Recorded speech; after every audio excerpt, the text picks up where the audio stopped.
For a sunny day.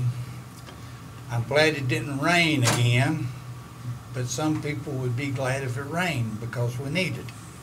So I'm glad that you run the weather and not the Board of Supervisors. Father, we ask a blessing on each person gathered here tonight, that the board conducted things in the best interest of the citizens of the county. And Father, at the end of the meeting, we pray for safe travel mercies for everyone gathered back as they go home. Father, we have Robbie McCraw, our chairman, out tonight. You know that his wife is fighting a life and death situation with cancer. She had surgery today, Father. Father, we ask a blessing on that family. The husband needs his wife, and the son and daughter need their mother. Father, we expect nothing less than a miracle of healing on that situation, Father. You have all things are in your possibility. Father, we ask for your deep consideration on intervening in that situation and healing the mom. Father, we ask a blessing on each person gathered, and in Christ's name we ask for these things. Amen. Amen. I pledge allegiance to the flag of the United States of America and to the republic for which it stands, one nation, under God, indivisible, with liberty and justice for all.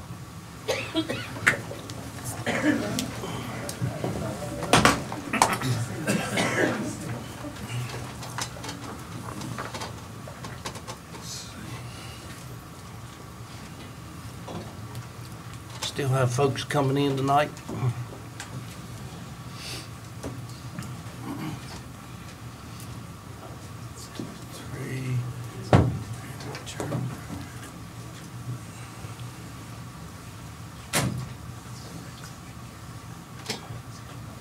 Grab any of the chairs that are empty there. And there's even two up here.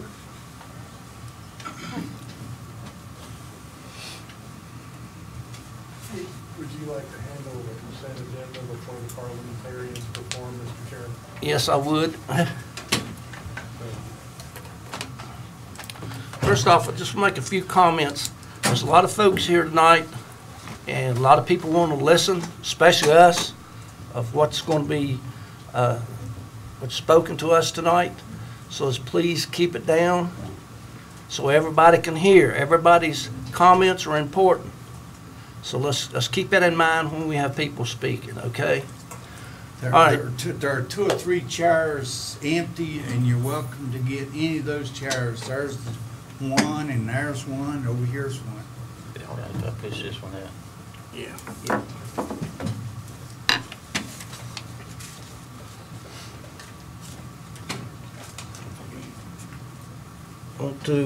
I need a motion for approval of the agenda. I move that we approve the agenda. Is there a second? Second. All right. Need a vote from you, Bob? Yes. Dr. Little? Yes. Yes? Yes. All right, we need to, anything out of the consent agenda needs to be pulled out? If not, do I hear a motion for the approval of the consent agenda? Mr. Chairman? Yes. One thing that would be pulled out would be the credentials for voting at VACO, since there isn't an actual name included in what you're voting on. Okay. So we just have to make a motion to include Dr. Littrell as the nominee, if you would, and the rest of it's fine.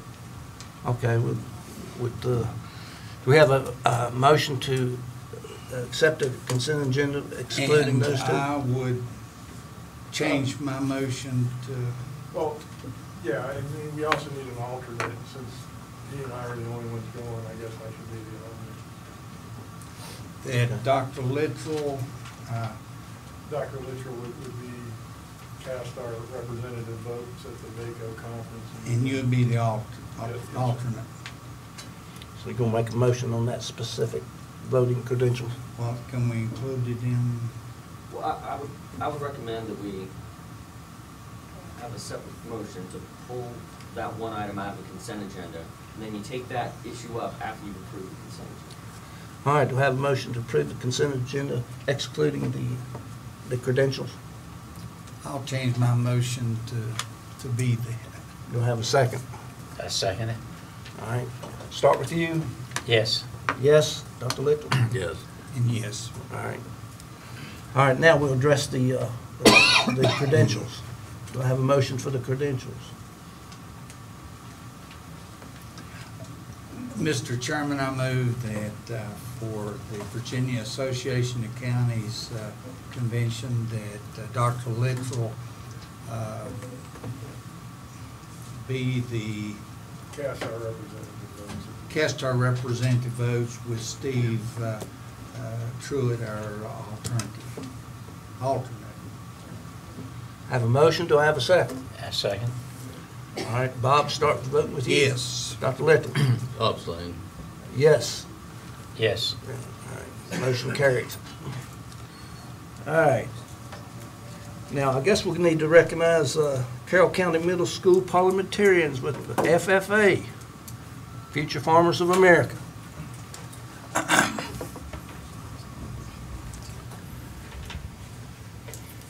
need to borrow your gavel.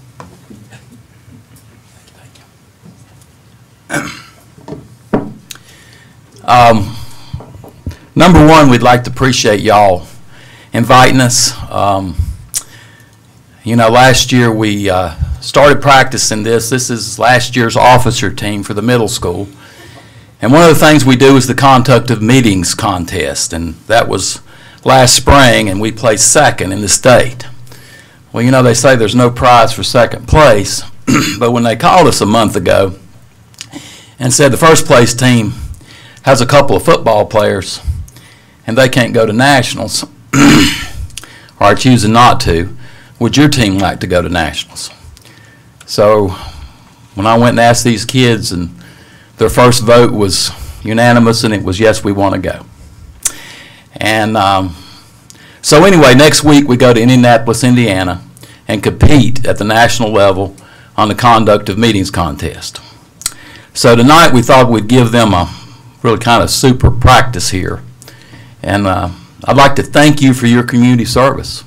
Every person here tonight should be commended because they care enough about their community to be here and speak. And that is very motivational for these kids. So anyway, our contest, they do the opening ceremony, and then they are given a problem. They have not seen that problem until about 30 seconds ago. And each member has a parliamentary term that they did not know which term they were going to get until about 30 seconds ago. They have 1 minute to look at these, but we kind of sped that up a little bit. Mr. Jeff Hedge is here with me. He's a parent helper. I've had numerous help on this, and the middle school has 450 students taking ag, and these are our best right here. And we had 70 some that volunteered at the fair to lead third graders around. We had 33 come to the Pumpkin Festival on a Saturday. And we just have some really great kids in this county, which speaks well for our future.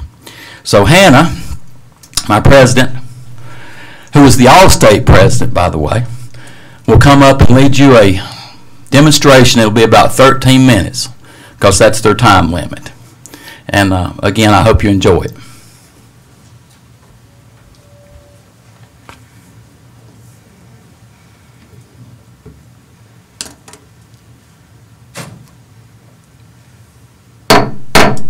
The meeting room will come to order. We are now holding a meeting of the Carroll County Middle School FFA chapter. Mr. Vice President, are all officers at their stations? I shall call the roll of officers, determine if they're at their stations, and report back to you, Madam President. The Sentinel. Stationed by the door. Your duties there. Through the door, past many friends of the FFA. It is my duty to see that this door is open to our friends of all times, and they are welcome. I care for the mayor and paraphernalia. I strive to keep the room comfortable, assist the president in maintaining order. The reporter. The reporter is stationed by the flag. Why by the flag? As the flag covers the United States of America, so I strive to inform the people in order that every man, woman, and child may know that the FFA is a national organization that reaches from the state of Alaska to the Virgin Islands and from the state of Maine to Hawaii. The treasurer. Stationed by the emblem of Washington. Your duties there. I keep a record of receipts and disbursements, just as Washington kept his farm accounts, carefully and accurately. I encourage thrift among the members and strive to build up our financial standings through savings and investments. George Washington was better able to serve his country because he was financially independent. The secretary. Stationed by the ear of corn, Your duties there. I keep an accurate record of all meetings and correspond with other secretaries wherever corn is grown and FFA members meet. The advisor. Here by the owl. Why stationed by the owl? The owl is a time-honored emblem of knowledge and wisdom. Being older than the rest of you, I am asked to advise you from time to time as the need arises. I hope that my advice will always be based on true knowledge and ripened with wisdom. Mr. Vice President, why do you keep the plow at your station? The plow is a symbol of labor and tillage of the soil. Without labor, neither knowledge nor wisdom can accomplish much. My duties require me to assist at all times in directing the work of our organization. I preside over meetings in the absence of our president, whose place is beneath the rising sun. Why is the president so stationed? The rising sun is the token of a new era in agriculture. If we will follow the leadership of our president, we shall be led out of the darkness of selfishness and into the glorious sunlight of brotherhood and cooperation. Madam President, all officers are at their stations. Thank you, Mr. Vice President. The Secretary will now call the roll of members. There are numerous members and guests present, Madam President. FFA members, why are we here? To practice brotherhood, honor agricultural opportunities and responsibilities, and develop those qualities of leadership which an FFA member should possess. May we accomplish our purposes, I now declare this meeting of the Carroll County Middle School FFA chapter duly open for the transaction of business or attention to any matters which may properly be presented. Is there any new business? Madam President, Madam Secretary. I move that our FFA chapter conduct a food drive for our local food shelter. It has been properly moved and seconded that our FFA chapter conducts a food drive for the local food shelter. Is there any discussion? Madam President, Madam Secretary. this gives our community and our FFA chapter a good face, showing that we are involved in our community.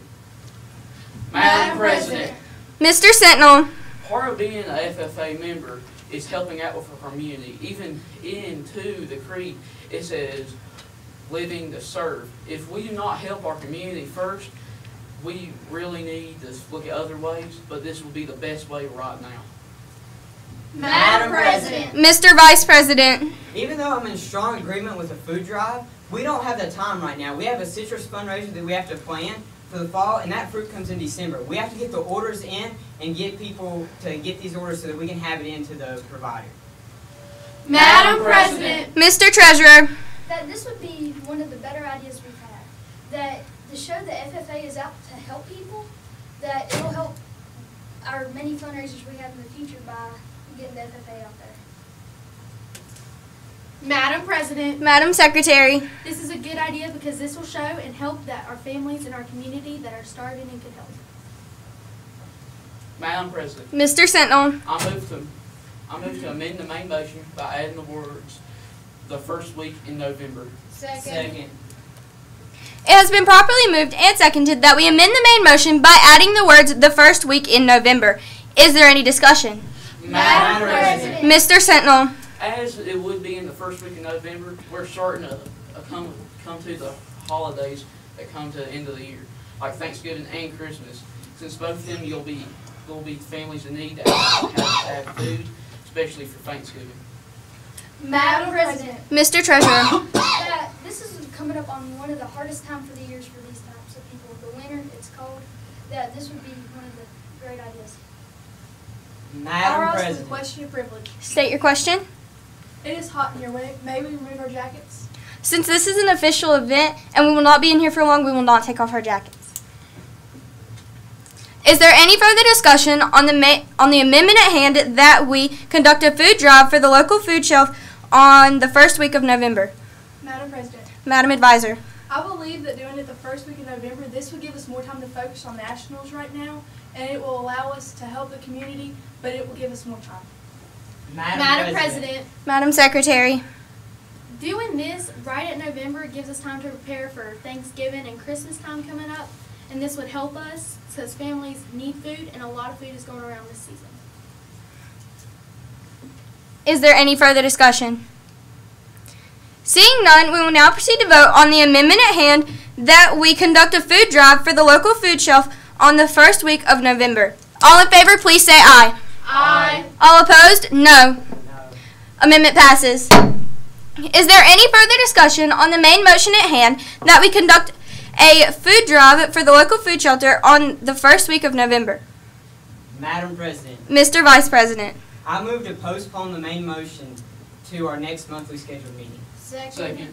It has been properly moved and seconded that we postpone this motion to our next regularly scheduled meeting. Is there any discussion? Madam President. Mr. Vice President. We need to put this off for now because we have nationals coming up and our officers will be leaving to go up there. We don't have the time right now. We have other things to be planning at this moment. Madam President. Mr. Sentinel. If we do postpone this to our next scheduled meeting, it'd be in November. We need to get everything solved before November. Madam President. Mr. Secretary. Mr. Treasurer. Like I did say, that this is one of the more harsh times of the year, and we would be waiting too long into the year, and they would have to be going into more funds that they don't need to be going into. Madam President, Madam Secretary. why put this off now when there's starving families out there now that we can help and get this done and help our community?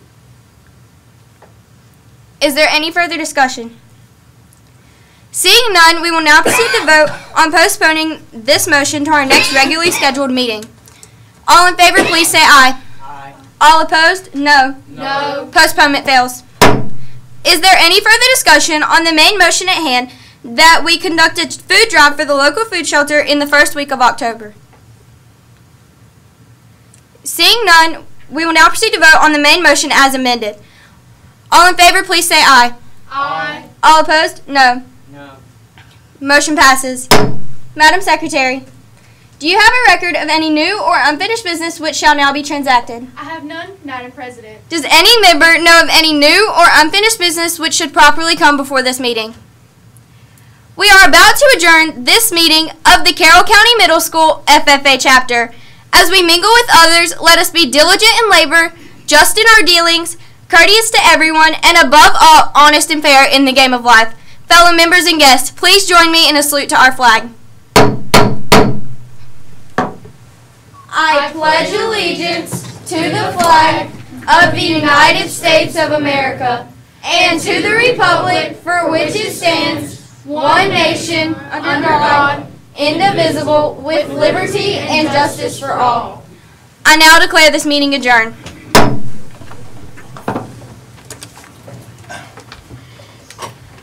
What'd y'all think?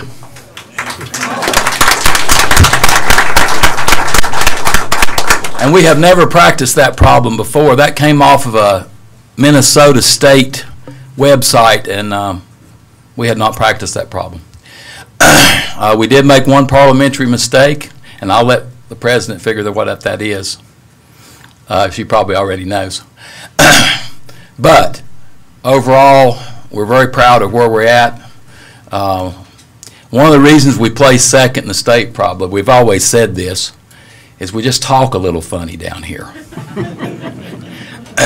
And we're hoping that in national level, that'll be kind of not necessarily a negative for us. But anyway, thanks very much. And we do have a box.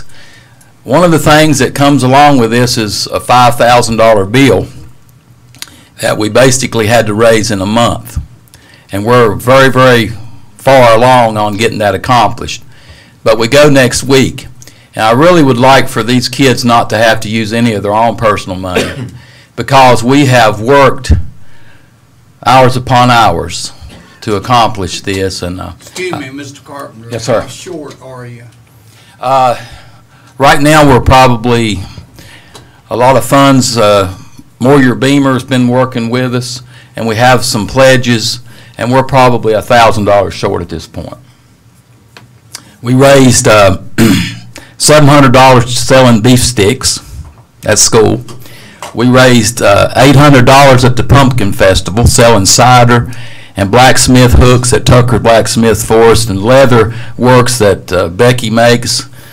We made $500 at Intercession selling those same product.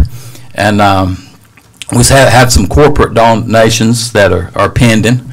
The school system's paying for, of course, my part to go. So with all that said, $1,000 would probably get us to that point the kids wouldn't have to pay anything. Mr. Chairman, I'd like to make a motion that the Carroll County Board of Supervisors cover $1,000 of the expense due to the shortness of the situation. And frankly, I think every one of these young men and women deserve to go. They've sold me on their ability. I think all of them need to go to this. I have a motion on the floor for $1,000 to donate to the FFA, Carroll County Middle School. I second. I have a motion and a second. All right, start with you, Bob. Yes. Dr. Little? Yes. I say yes. Yes. Philip? All right, the motion carries. And you need this gavel to tap. I just kind of borrow your president for the rest of the night. Mr. Carpenter, do you think maybe you could Never work seen with a the better board, have these presentation. kids work with Yeah, the we board could on use them every parliamentary month. procedure? Well, you know, there's a lot to parliamentary law. Yes. And, you know, the juniors, middle schoolers used to not get to go to nationals. And they just started that 2 years ago. Not every state has middle school. So we think there'll be probably 20 or so schools because most states aren't as lucky as we are. And I mean, we are very, very fortunate to live in the community that we live in. And you know, honestly, the really nifty thing about this, and I want all of you to think about it, I know we've got different people on different sides of an issue tonight. Think about these kids and that this is our future. And we hope that these kids choose to live in Carroll County. We have jobs in Carroll County for them to come back to after they go off to college. And they can be building houses and using water systems and being leaders, future supervisors in our community. And Hannah is also a cheerleader. The most amazing thing for me as a coach is I kind of made a mistake. I said, I will practice with you anytime y'all set up. So what do? Friday afternoon at 3:30, these kids are practicing this contest. And that's when you know that you have, whether win, lose, or draw, these kids are going to pull their own weight. And thank you very much, Board. And if the officers would go and shake the Board's hand, and we'll give these chairs up for... Thank you. It was Thank very you good. so much. Madam President. Thank you. Very good. Very Thank good. you. Thank you. Thank you. Wasn't a bad one out of you. Thank you. She did a Thank you. great job. Great job. Thank you. Thank you. Oh, yeah, man. Good job. Beamer, get out of here. You know me, we always pass the box, and if we end up with Thank you. They couldn't have been better. no safer place, if anybody would like to donate. Gentlemen, we thank you. Thank you very Yeah. much. Oh, yeah. Oh, yeah. Good luck. Thank you. Thank you. We appreciate y'all giving us this time.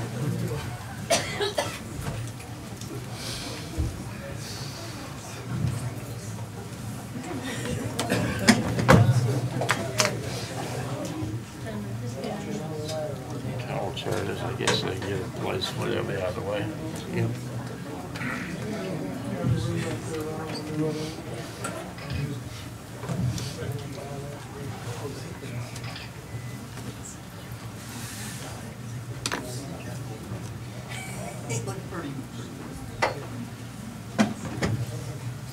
Just those folks helping out at the county fair and the pumpkin festival it's just great that they're out there. It means a whole lot, especially with Carroll County Agriculture Fair, the help that they do.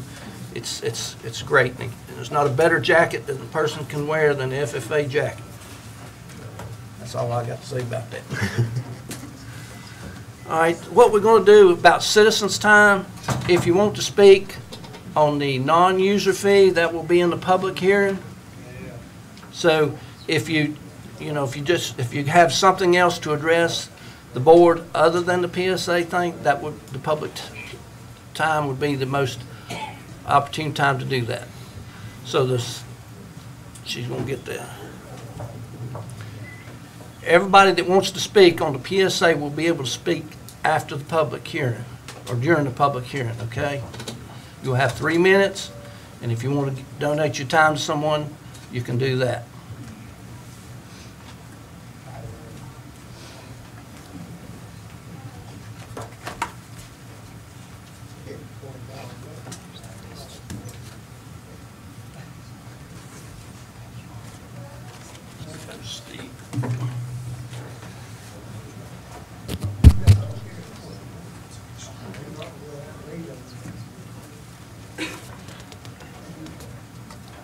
If I call your name and you want to speak on the PSA, just say I'll speak during the public hearing, okay?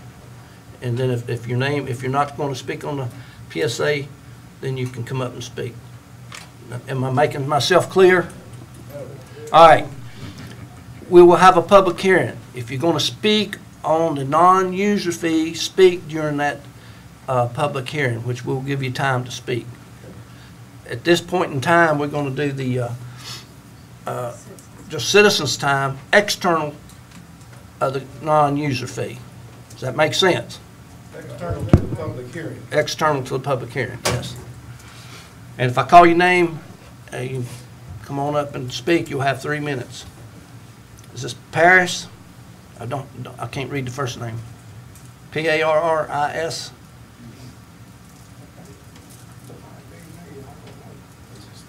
What's your first name? Is Greg Paris. all right, that's it. I'm looking at it wrong. Looks like a P, sorry.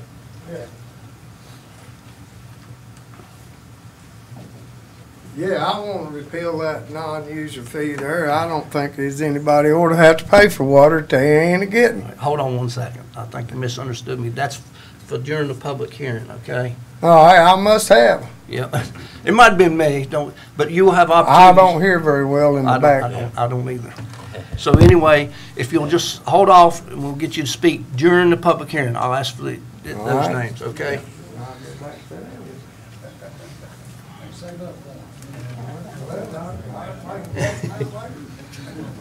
All right, Mr. I don't know.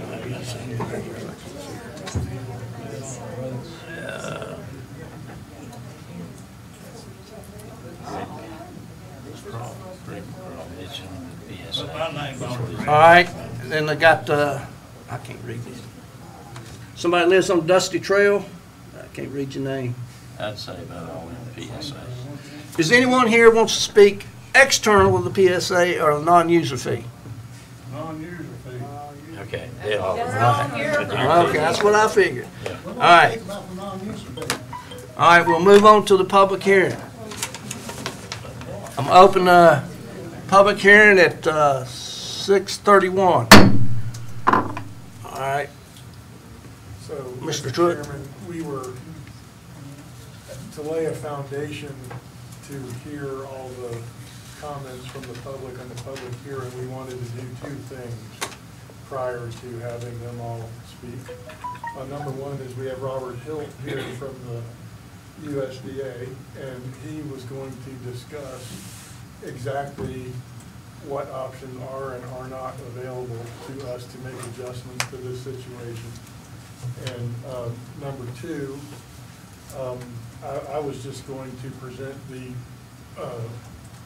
the foundation in the law of Virginia for the ordinances that we have now without expressing any opinion for or against it, just so that what actually exists is exposed to everybody here. And then we would proceed with all the folks who are ready to speak. Excuse me, sir, could you identify yourself? I'm Steve Truitt, I'm the county administrator. Thank you. I'm sorry. Is that okay with you, Robert? Yes, sir. Okay, so if you could just talk about the loans that we've got and the grants that we've got and what options are and are not open to us to make adjustments to those. You may want to turn that podium sideways. Yeah, where everybody can see. Okay. Hear you. All right. Well, good evening. Good It's a evening. beautiful drive over here and watching the parliamentary procedure team. That was a bonus. A little bit of deja vu there for me because I used to do that back when I was in high school, and that's a tough act to follow. They were very impressive. Well, first off, I just wanted to say, you know, before I came over here, I was looking at our history with the PSA, and, you know, we go back a long ways doing business with the PSA. Over the years, for water and sewer projects, we funded better than $46 million in water and sewer projects, and of that $46 million, better than $19 million has been grants. So we've had a good, productive history together and accomplished a lot, and we hope we can continue to do so. Now, everybody talks about the non-user fee.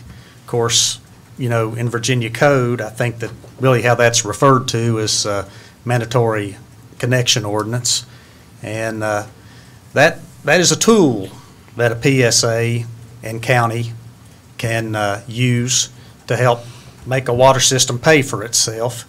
It's not mandatory with rural development that a county or a PSA do that. That is an option that is available to the governing board to exercise if that's what they want to use, in combination with the revenues from metered customers using water and other revenue sources to be able to pay, you know, the operation and maintenance expenses, the debt service associated with the loans, and required reserves that are associated with, you know, obtaining credit. So it's not something that you require, the PSA themselves Ma'am. do not require that? Ma'am. Correct?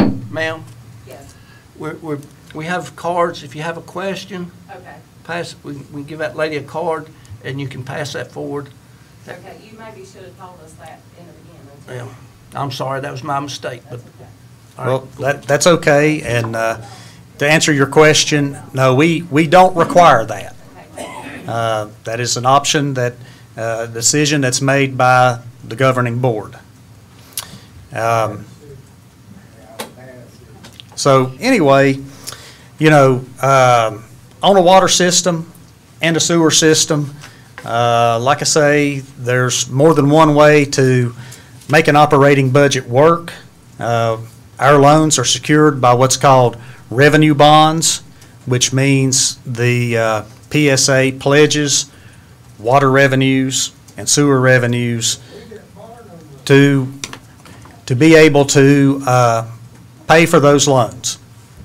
So anyway, so they can collect revenues. You have residential customers, you have commercial and industrial customers. It's up to the board to work with how they charge those respective customers to be able to make a budget work and operate in the black rather than the red. So, you know, mandatory ordinance can be a tool that's used to help that budget balance. If the PSA or the county or the Board of Supervisors or working collectively decides to rescind that is allowable for us. But, you know, what they're going to have to be able to do is, come up with revenue to offset that so that they can, pay the debt payments, pay the operation and maintenance expenses, and fund the reserves that are required.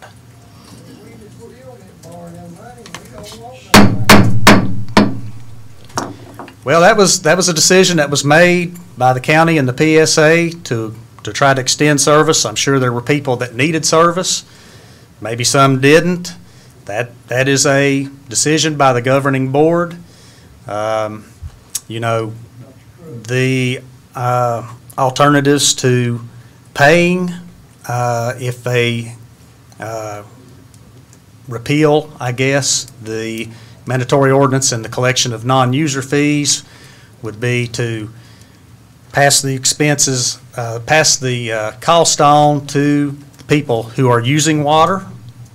There is also an instrument in place that the county uses that's called an availability agreement that's in place with the Industrial Development Authority, where they pay so much a month for X number of gallons of capacity for water and sewer.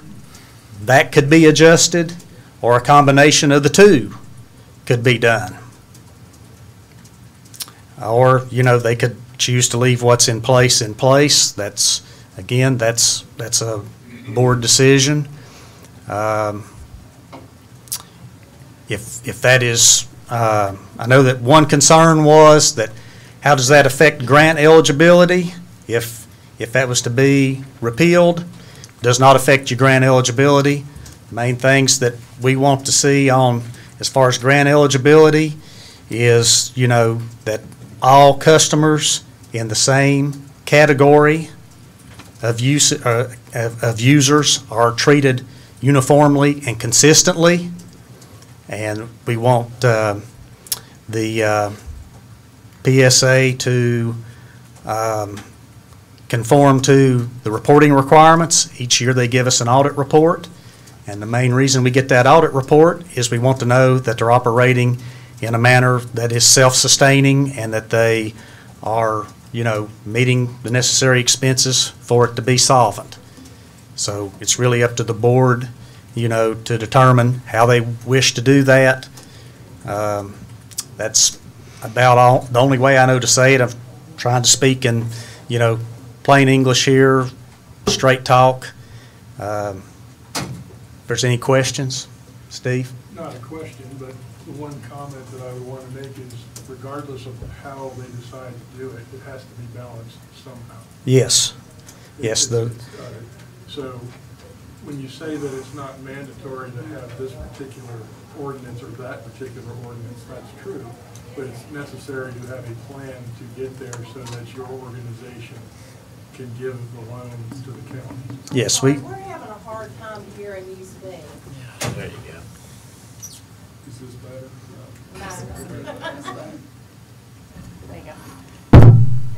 There you go. So to summarize what I just said, while it's not necessary to pass any particular ordinance to be eligible for a USDA loan, it is necessary to show one way or another that the revenue from all sources is sufficient to support the debt. Whether it's changing your rate structures, coming up with the money from other taxpayers, floating our own loans as our own bonds as a county, whatever. Something like that is required. It's not something that can be skipped. That's correct. That is correct, and that's why we require an audit report each year so that we can try to assess the situation and make sure that the PSA is operating in a responsible manner and that they have the necessary income to pay debt service, operation and maintenance expenses, and fund the required reserves that we have.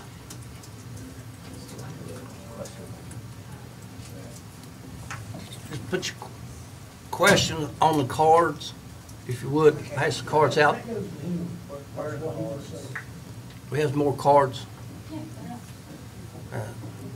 It's my mistake. We're going to pass out the cards. If you have a question, it makes it simpler.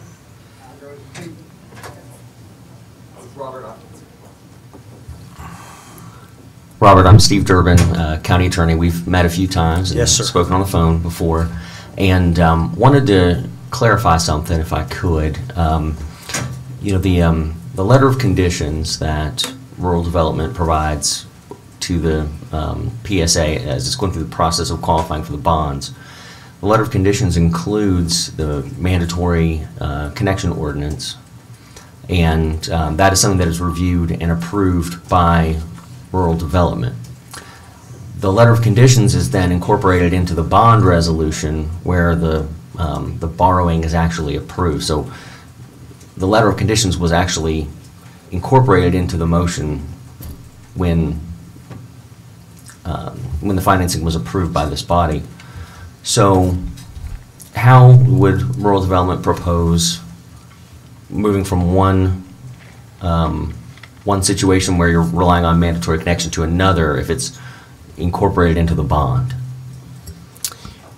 Well, the main thing is, of course, the revenue bond, ultimately what we're wanting to see is that the revenues generated by the system are sufficient. I don't want to sound like a broken record here, but that it's sufficient, to pay the expenses, operation and maintenance, the debt service, and fund the debt service reserve, an asset replacement reserve, and an operation and maintenance expense reserve.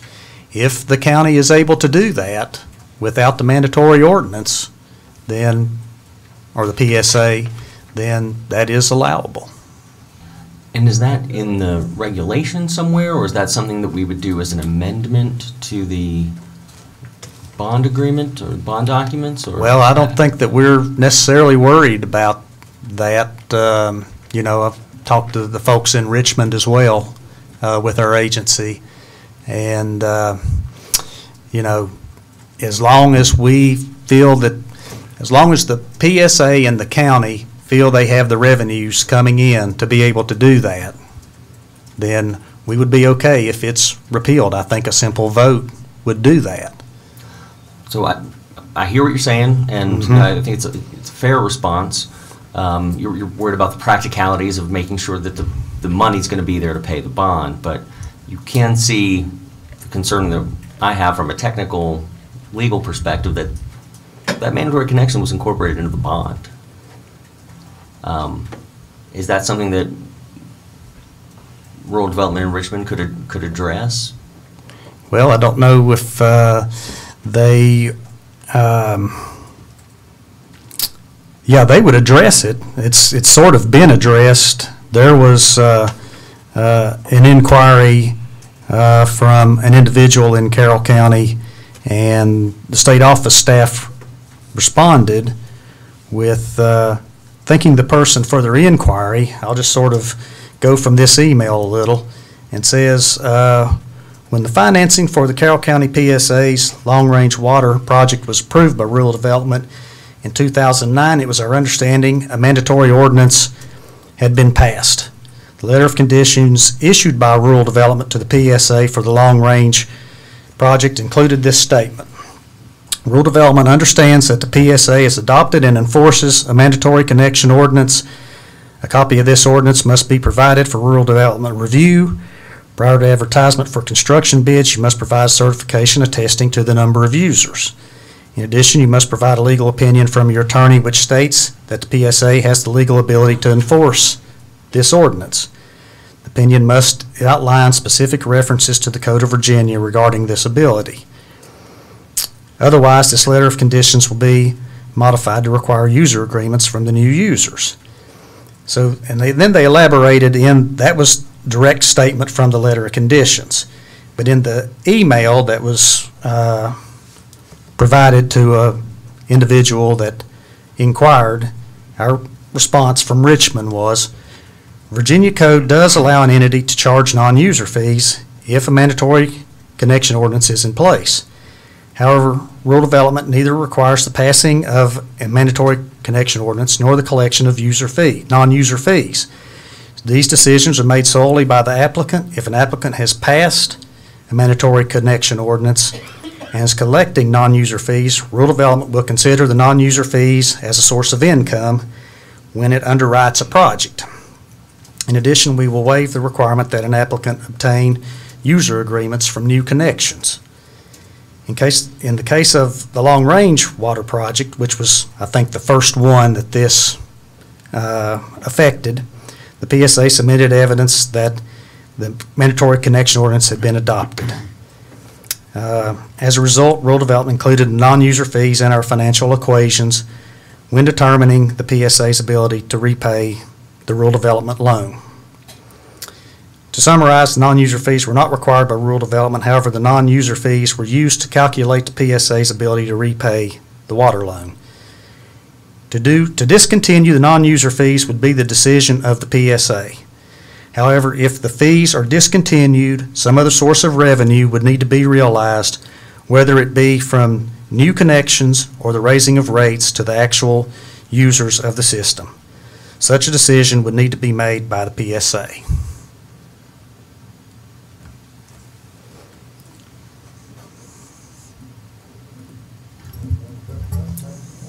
Yeah, that's helpful in maybe moving forward, but a lot of that states what was necessary at the time. We had choices at the time we did the borrowing, but once those terms are incorporated into the bond, are you saying an email is all it needs to change from one to the other? Well, it would require a vote by the board, and then, of course, before they vote to rescind it, I think they're going to have a plan that's going to show how they're going to generate the revenues, to be able to pay the expenses associated with the water system and the sewer system. And of course, we like for the water system to be self-sustaining on its own and the sewer system to be self-sustaining on its own. And that's something that rural development would want to see.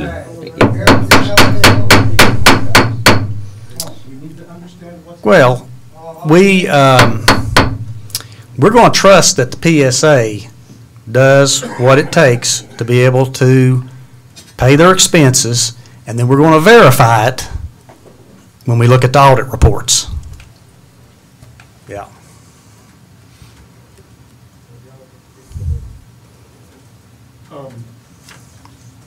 I appreciate that. That's very helpful. Okay. Any other questions? Thank you so much. So, Robert will be available when we get to these questions. I think some of them will be most appropriately addressed by him. And thank you very much, Robert. We got a card over here. This gentleman's got a card.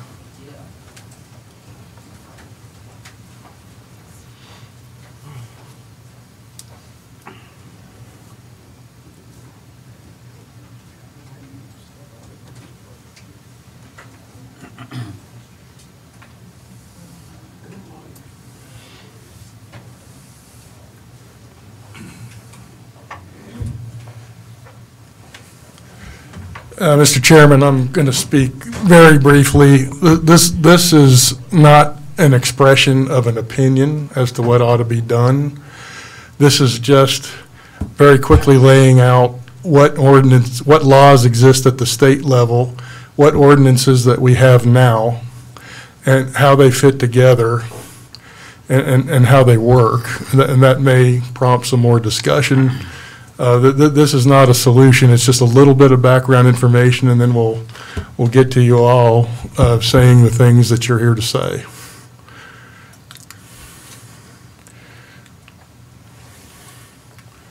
This is not going to work for me.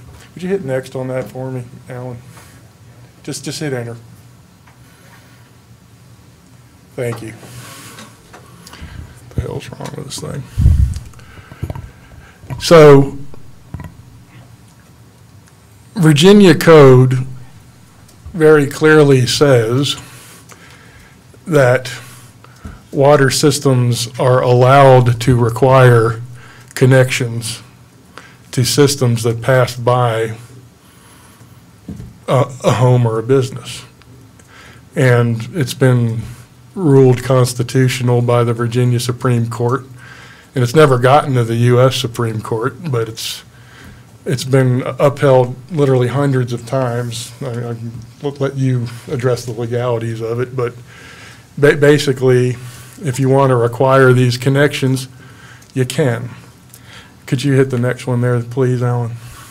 Now here in Carroll, we passed such an ordinance, but we also passed an exception to the ordinance, which is if you've already got water and you don't want to connect, you don't have to, which isn't the case everywhere you go. Some places you just have to require, you have to sign up and that's it. That's not the case here. If you have an acceptable water system of your own, you don't have to connect.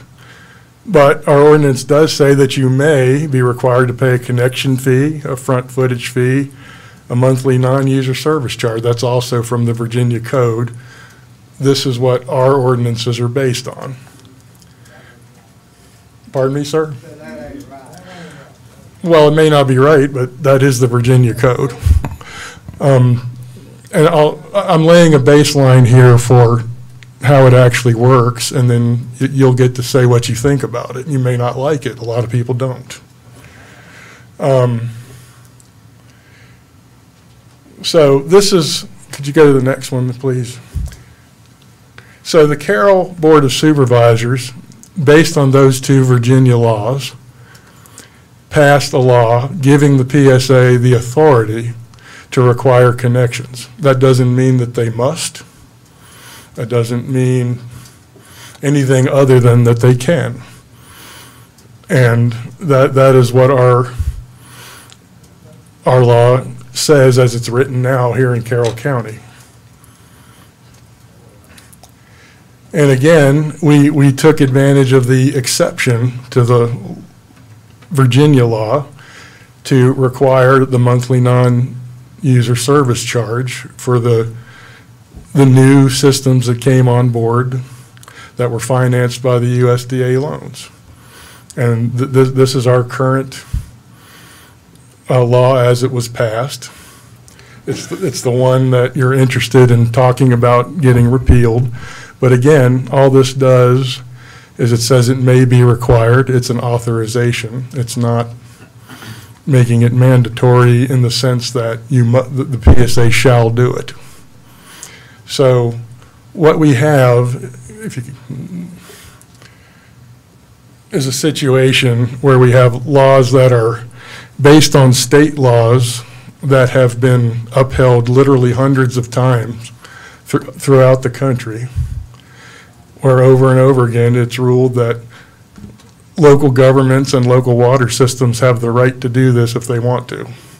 So that doesn't mean you have to like it. It doesn't mean we have to do it. But until the 7 guys and the 2 ladies in Washington say otherwise, it is constitutional right now.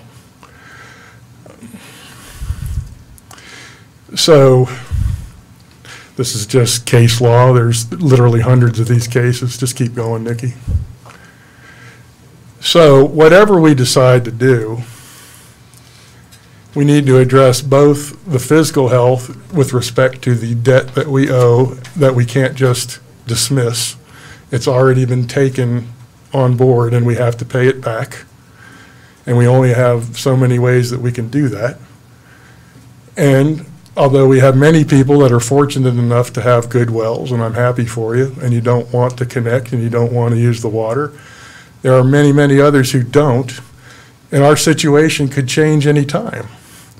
We have wells, the 4 biggest users of water are Carroll County. The wells that we use to provide water for large pieces of the county, there's one well that produces 500,000 gallons a month. What if something happened to that well? We want to keep the tools in place so that we can do what's right for the county. We're not looking to force people into contracts they don't want. We're not looking to do things that are unfair. But what we're doing is keeping a tool set open that allows us to do the things that are required. So that's all I really wanted to say. I'm not saying we can't not have a mandatory connection fee. We cannot have one. I'm not saying we maybe shouldn't look at a different rate structure that might feel more fair. We can do that. We can do all kinds of things. But no matter what we do, we have to pay those loans back, and we have to do what's right for all the citizens here. That's all I really wanted to say. And we will answer questions about this. This kind of stuff gets complicated. And when you all are done speaking, we'll answer questions till we've done our best to answer them all. But thank you. Thank you, Steve. All right, what we're going to be doing, citizens' times. Now, keep this in mind. When you speaking in the back, I can hear this mumbling. Plus, you're not communicating to us. Well, we want to hear from each of you, but make sure you do it up here, okay? Give everybody else an opportunity to speak. Be quiet and listen. This is a fact-finding hearing, and that's what we want it to be. So going forward, you will have 3 minutes unless someone donates their time to you.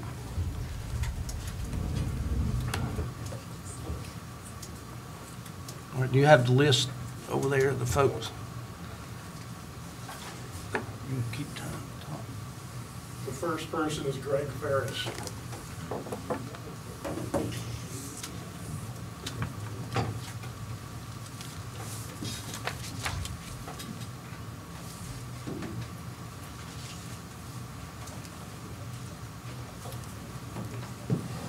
Yes, I would like to repeal the Water Act. I don't think it's fair for people that's not getting the water, getting to use any of the water.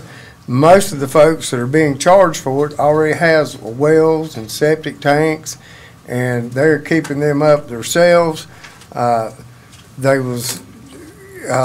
Most of this was over development for Love's Truck Stops and Mickey D's and all this other stuff, and I don't think it's fair for the community to have to pay for those people being accessible to water and the sewage system, which we're going to have to pay for. It's just not fair. And if I have any time left, I'd like to donate it to somebody else that got more education than I do. The only thing I am is old redneck, and I'm tired of paying for something I ain't getting. Thank you. Thank you, Mr. Ferris. Next person. Who's the keeper of the roster? Steve. Oh.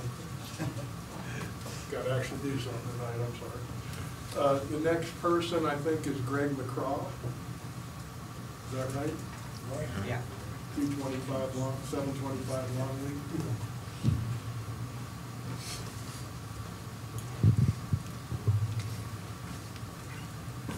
I don't think it's right to charge these people for this water just because it runs by their house. I'm sure some people probably does need it, and that's a nice thing if they do, but it ain't fair to charge everybody else just because one man needs it. I think it needs to be repealed. And the only way to repeal the non-user fee. And like Greg said, you know, if you develop these exits and you draw this big business in, they're the ones that should have to put the bill for this. And as far as borrowing the money, if you ain't got the money to do it, you ought to hold off just a little bit. Whether you got the money and the expense to do it, you ain't got to worry about having to borrow and pay back. That's enough for me, I guess. Well, thank you, Mr. McCraw. The next speaker is Gary Winningham. Winningham, are you saying that right?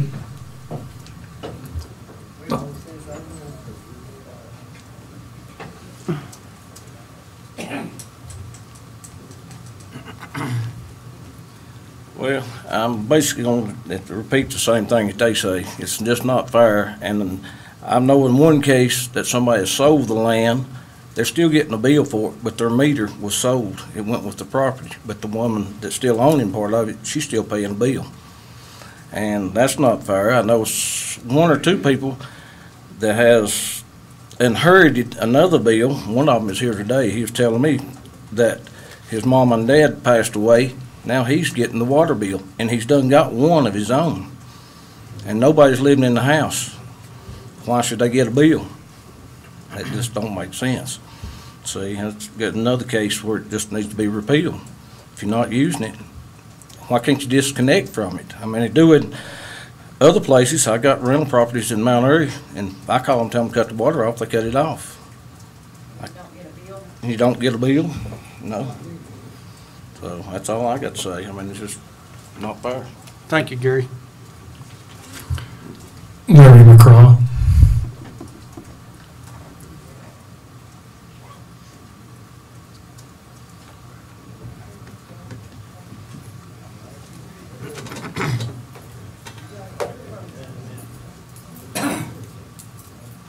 Yeah, I don't think it's right. I get a bill every month. And I ain't paid for it yet. I don't even have a hookup for it. They tore up my trees when I put the water line in, and they are dying. And that was on my part. They took the thing and just jerked their limbs out of my trees. And that's the only thing keeping lights off of my property from the truck stop. I'm right in front of the darn truck stop.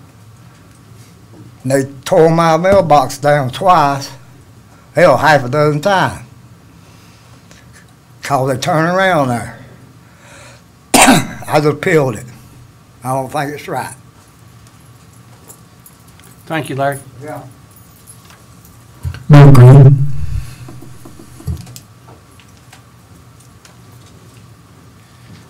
Good evening, gentlemen. I think probably what you're hearing more tonight is the word fair. I think that probably since its inception, which on Carrollton Pike, I'm not sure what date that was that this PSA ordinance was implemented, but since that day, I have used neither one of the services, sewer or water. I have both on the property now. That could add up to a lot of money that I've paid for a service that I've not gotten, not using at all. Till now, this date. Sort of like going in Walmart and paying a fee for something that you may buy, but you don't, and you walk out, but you don't get your money back. Something to think about. Thank you, Mr. Green. Benny Robinson.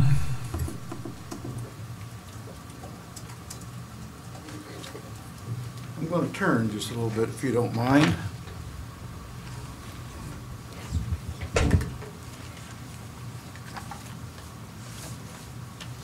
Are you using someone else's time as well as yours?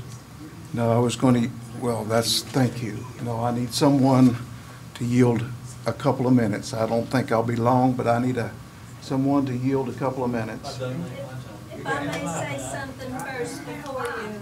Yes, come on. Yes. 5, 6 times 3, 3 minutes, please. Good evening. My husband is here to speak for the people of Carroll County that cannot speak for themselves. A lot of them are not here. Excuse me, ma'am, your name is? Diane Robinson. My husband is Benny Robinson. Oh, okay. We do the minutes based on what's said, and if we don't have the name, we... All right. Yeah. Like I said, I'm here with my husband. This issue does not involve our property at all. My husband is here to speak for those who cannot speak for themselves. He wants to do what is right for Carroll County and for the citizens of Carroll County. He wants to do the right thing. My husband does not fabricate numbers. He doesn't pull numbers out of the air. He does his research and he attends these meetings. So I think you should listen to him. That's all I have to say. Thank you, Diane. I think I can finish in 5 minutes. I'm going to certainly try. I understand the interest of time, but I also understand the the criticality of this. We've been coming over here for a long time, and it's time to either fish or cut bait. Mr. Chairman and members of the board, for the record, I'm Benny Robinson. Good evening. Good evening. And I thank you for this hearing. It's encouraging to see democracy in action. All of you on the Board of Supervisors will be known from this moment and this night forward for your vote and the outcome of this hearing. The people have spoken, and they continue to speak. I'm going to give you, if you think this isn't serious business, I'm going to give you 500 signatures of asking for repeal, and that is not amending. That is 500 signatures, and there's more coming in every day. And I expect we can accumulate, well, I'll say it this way. I've already told one particular supervisor, given the time, I can give you 10,000 signatures, and I promise you, these signatures only come from 3 districts. And every one of them is petitioning for repeal of this ordinance. And you cannot help but notice the turnout tonight. The most people I've seen at any meeting. We are here to discuss not how or why your predecessors got us into this mess. That's not what we're here for. And I think, Mr. Hilt, thank you so much for confirming what we've already said many times here. We're here, as the wording of the public hearing was, to solicit comments on amendment and/or repeal of Carroll County Code Section 235-21, as well as rate structures pertaining to mandatory non-user fees related to water. And I couldn't help but notice, folks, you left sewer out. Why'd we leave sewer out? I don't know. I mean, that's part of the same ordinance. We're here to ask for repeal of this ordinance, period. And I will talk later to water rate structures, and it seems that the latest energy and rant that I'm hearing from county officials is more about the loss of revenue than about doing the right thing. As I talk tonight, I'm going to use the use of the pronoun you will imply both singular and plural persons, speaking of the PSA and the Board of Supervisors. Allow me to restate why this demands repeal. You've already begun to hear it. I've been out collecting signatures. I've talked to a lot of people. There is a double, triple, quadruple standard being used to administrate this ordinance. It's not being decided with equality. It is a violation of Virginia statute, the Fair and Reasonableness Clause. Folks, we can read law too, I promise you. And you can tell me till the cows come home that this is constitutional and been upheld by courts. Well, that's not what I'm here for. I still maintain that it is unconstitutional. Court precedent is not the issue. The issue is trespass of basic core rights of our Constitution. Individual freedom of choice. Those rights that you took an oath to defend. This ordinance is not biblical. It is simply stealing and taking without due process. Let me speak to the elected, appointed, and county employees who have resisted us in this repeal. Do you recognize the difference in good and evil, right and wrong? Or has government power and position poisoned your reasoning? If you think this ordinance is right, then I have to ask, is it fitting that your integrity is such that you should continue to serve the people of Carroll County? Satan's native language is lies and deception. This ordinance has a plethora of ethics violations. Information flow has been difficult, inaccurate, and skewed. False accusations have been the order of the day. Freedom of information flow has been impeded. PSA employees brag in arrogance of their prosecuting delinquents. This ordinance is an egregious, shameful example of government overreach and abuse of power. How egregious, you may ask? This fee is to some citizen sitting in this room the difference in purchasing a prescription, buying groceries, or other necessities. There are many households in Carroll County where food availability does not satisfy necessities. Many of you in the high 5- and 6-figure salaries have snubbed your nose at these conditions. Another legality has surfaced since I last spoke to you. By way of definitions, you might want to write this down. What is a fee versus a tax? This non-user fee is not a fee at all. It is a tax. Because nothing is delivered for the money taken from people. That's right. That's exactly right. Listen up. Taxes are meant to generate revenue, not fees. Administrators continue in defilement in the fact that there is no end to this fee as well, folks. This goes on forever, even after the loans are satisfied and paid back. I believe the people have spoken, and they're going to continue to speak, and they're not pleased. Repeal of this ordinance is the only satisfaction that is the only thing that will satisfy our resolve. We did not get you guys into this mess. Amen. Amen. Just hold down. Take note. Anybody, and I mean anybody, can govern by raising rates and continuing to spend. It don't take an astronaut to be able to do that. And it does not take any special skills. You're simply stonewalling this thing, trying to treat the disease and not just the symptoms. This requires some arduous remedies.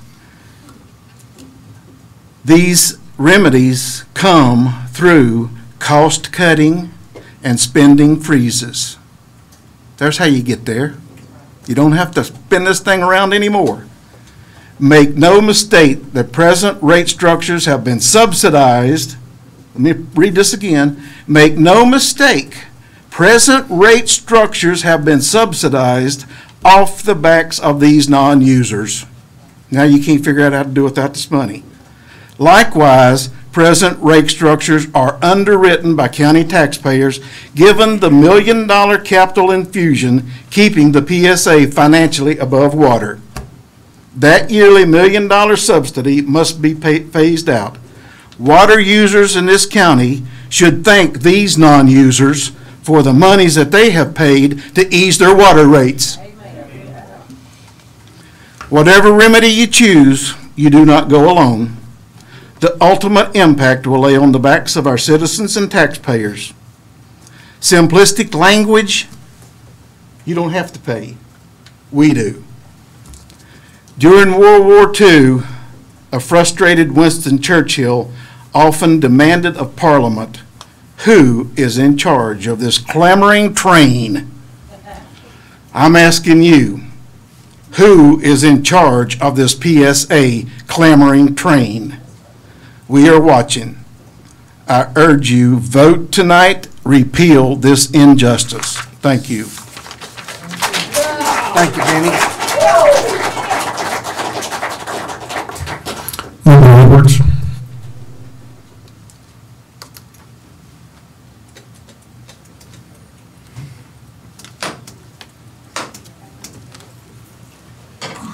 I would like to repeal, and any time I have, I would like to give to Mr. Robinson. Roger Edwards. I feel the same way.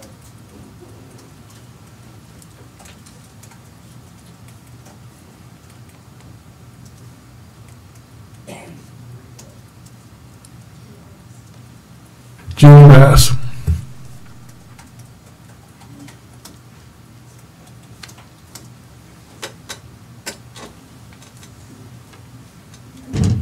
Good evening, gentlemen. I guess I'll get run out of here tonight, but I'm here. I've had the water. I love the water. I needed the water. And I asked for water, I guess, for 20 years before I ever got it. And once I did, I had to I hooked up to it because just a few years before that, on Christmas Eve, my well went out. Had families a coming. So what did I do? Luckily, my neighbor had an outside spigot that he let me hook onto. But the $25 a month is just, if you don't use it, it's just good insurance, because you don't know when you're going to use it or when you're going to need it. So well pumps fail, pipes fail. There's just different ways. I think if you think about it, at $25 a month, 28, well, I got to use round figures, so 25 a month, that's 300 a quarter, 250 a quarter. And sorry about that. But I think you're making a mistake myself. Now, you can do what they want to. I wouldn't take nothing for mine. I tried for 20 years to get it before I got it. And well, that's what's going to happen. If we get rid of yours, everybody else's is going to be raised. So I don't want to subsidize you all. You got it available, so take it. Thank you. Thank you, Mr. Bass.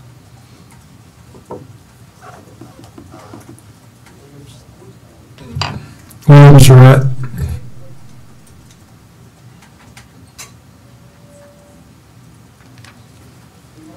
Good evening, gentlemen. Good evening.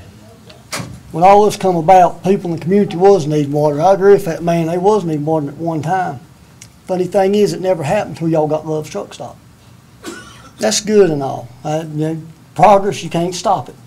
But it is unright to make a man pay for something that he don't need. I have 3 wells on my property. At one time, I was asked to sell y'all water because I had more pressure than y'all did. Now, also in doing y'all's non-user fee tax, or non-user fee, ever how you want to word it, I've also acquired more tax value for my land just because it's passing through. So if you really want to truly get to it, I'm paying double things for the property tax going up. I'm paying non-user fee. My mother's 86 years old. She has to pay a non-user fee. I understand where you're going from, but something's got to be done. This is just not the correct way to do things. And the question I wanted to write down on the card come from the gentleman that talked very at the beginning. I called the board when it come up, or talked to somebody that was in charge when the fees went from $24 to $28.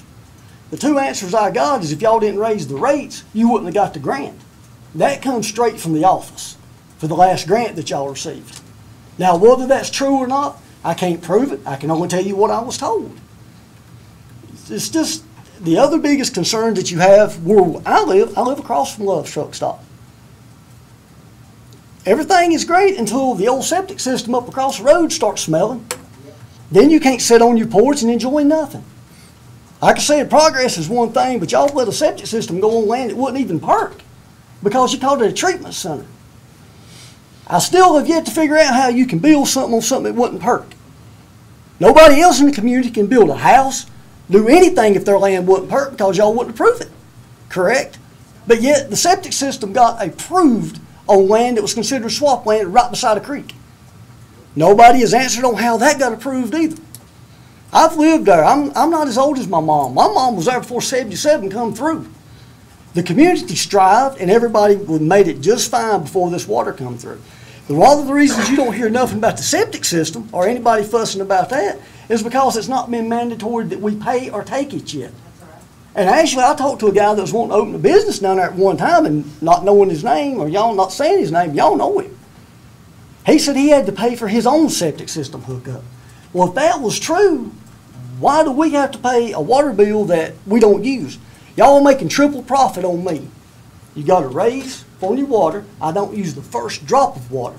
So everything you're collecting from me is nothing but pure profit.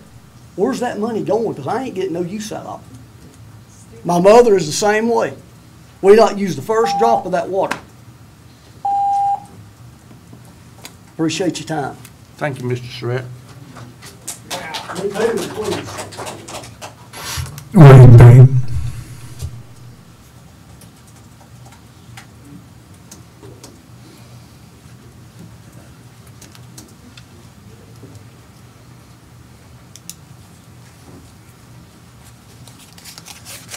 Well, I hear what everybody's saying on the non-user fee, and I know where they're coming from. I see where they do on that.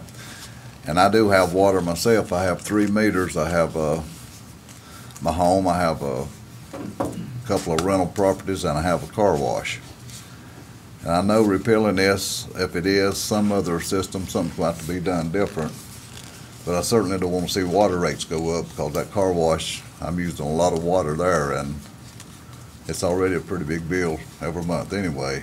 But and I've been on the board for 6 years, so I do realize that the PSA board does have to make things satisfactory to loans to show that they can pay them back and all, and the non-user fee was a way of doing that. But if that's something that has to be repealed, it needs to be looked at in some other way besides raising rates, because it's not been too awful long since we did have a rate increase.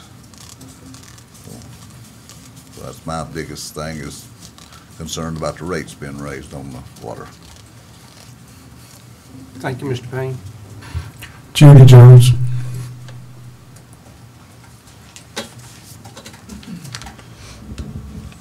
Hi, I'm with the Cliffview Project. And just to piggyback on what this gentleman, Mr. Payne, said, actually, we were told in previous meetings that if the non-user fee went away, it would probably increase someone's rate 60 cents, because that's what the 79 people that are being charged $28 a month, if that went away, users would probably only have to pay 60 cents extra a month. So we're not talking about a whole lot here, folks. But back to my concern, I did not sign up for the water. I did not get a meter. Yet, like the other 78 users, non-users, I'm being forced and threatened to pay a $28 tax forever and ever and ever. We were told it would never go away, no matter when those loans gets paid off. I'm being charged for something, a service I'm not receiving. So I'm asking, please, repeal this ordinance for the citizens of Carroll County. Thank you. Thank you, Ms. Jones. Robert Patton.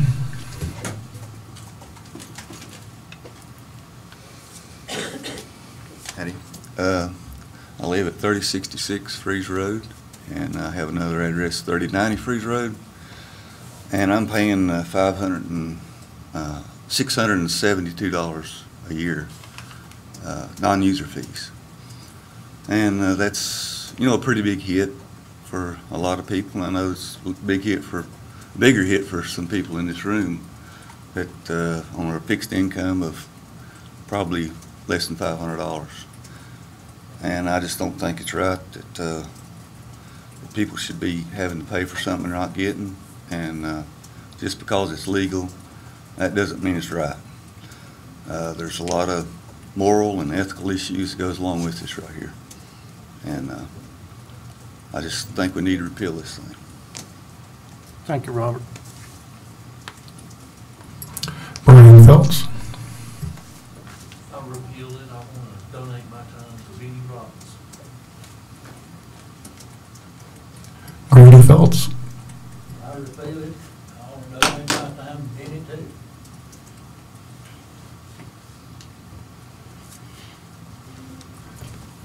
Jerry Lynn Crane or Jenny Lynn Crane. I hope I got it right. Jerry? Sorry.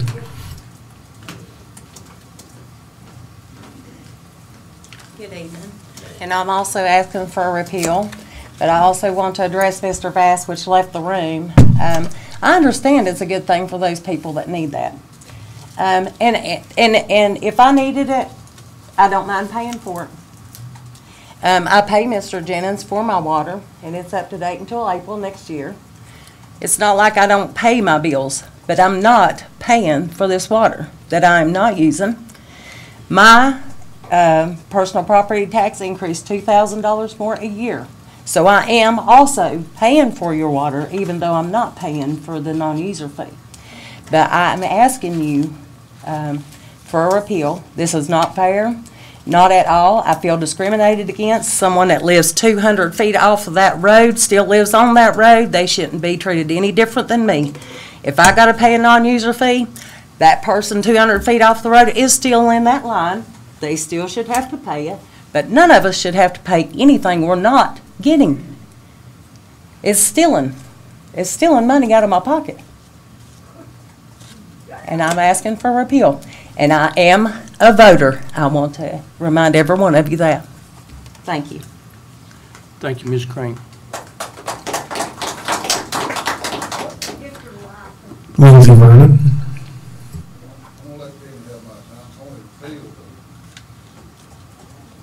Spencer Strickland.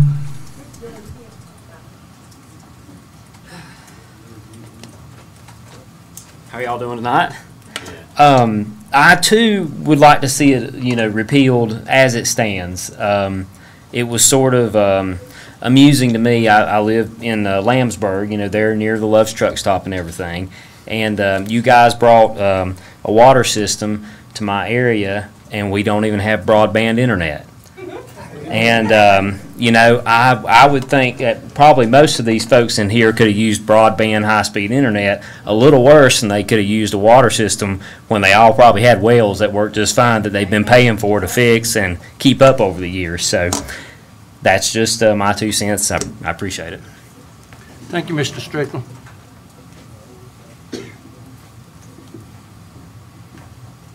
Tonda Strickland. I'd like to say I repeal, give my time to Mr. Robinson. Randall Strickland.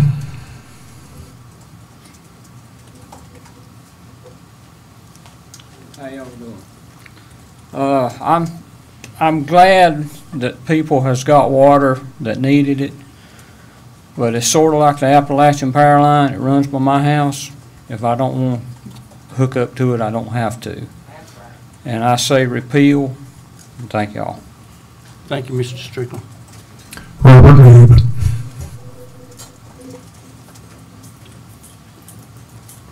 What part I don't talk, I'll let it go toward Benny. I'd like to say that I've got no water hookup. I don't have a meter. I don't have a pipe running to the house or anything. There ain't nothing out there but PVC duct running. There ain't anything in the world but communism, and y'all know it is. It's stealing off the other man, and I don't think it's right to have to pay for something that you're not getting. It's just like he said about the Appalachian. If there's a, so to speak, thing going by the house where you do you own your computer and you don't have to pay for it, and the computer line's going by and you're not hooked up to it, and you're not paying for it, so why should we have to pay for water? And on the sewer thing, seems like that you're trying to take the make us mandatory on the water, and if you take it away, then you'll make it mandatory on the sewer. And I don't think that's right. It's more or less taking from Paul and paying Peter. That's not right, and you're just stealing to me. Thank you, Rob. That's everyone on the list, Mr. Chairman. I'd like to make a couple of comments. All right. I think I've got more time than I've asked for. But I would like to summarize a couple of things. It is more than pleasing to hear us dispel the rumor that went on for months. The USDA made us do it. The USDA did not make you do it. We got into this mess ourselves. We need to find a way to get out of it. I hope you also noticed, as people spoke tonight, the discrepancies that exist in administering this water services and sewer services. It is unconscionable, as I go out and talk to people, the examples that I hear. I'm hearing, and I can take you to those people, but I won't. I hear people say, I negotiated with the PSA. I give them right away to come across my land, and in turn they said they wouldn't charge me the non-user fee. I have people who are getting water, they're not even paying for the water. They got a meter, and they're not even getting the bill. When I said there is a double standard, a triple standard, a quadruple standard, I could have gone on if I knew what those words were, but I didn't get that far at Woodlawn High School. But anyway, if you want to know what's going on, Mr. Littrell, Mr. Martin, I know Phil is working it. Get out in your district and talk to your people. Go talk to them. I mean, I have hit the leather. My leather has hit the street. I have talked to them, and I have heard some stories that I honestly cannot believe in Carroll County. But I'm not trying to refute them. I'm just saying that's the story. And to businesses who don't want to see water rates go up, you know, a businessman raises his costs, raises his prices in order to offset what he's being charged. People, listen to me carefully. People on $400 a month fixed income don't get to raise their income levels. It's fixed. And to people who want the water, you've never heard us say one time you shouldn't give people water. Anybody who wants the water, please make sure they get water. We have never one time said people should not get water. We have said people should not be charged for something they're not getting. That's our entire motivation. So if they want water, let them get the water. And Spencer Strickland, you need to come to the next meeting on broadband. Thank you, Benny. All right, now we're going to have the question and answer session. Excuse me, I'm sorry. Real quick, one other thing. And there are examples across this country, one in North Carolina that I know of, and one in West Virginia, where this non-user fee was repealed. And I know from discussions tonight, there's a lot of people in Kernersville, North Carolina, that's got a huge check in their mailbox. Just something for you to think about. Thank you. All right, Steve, I'll turn the question over to you.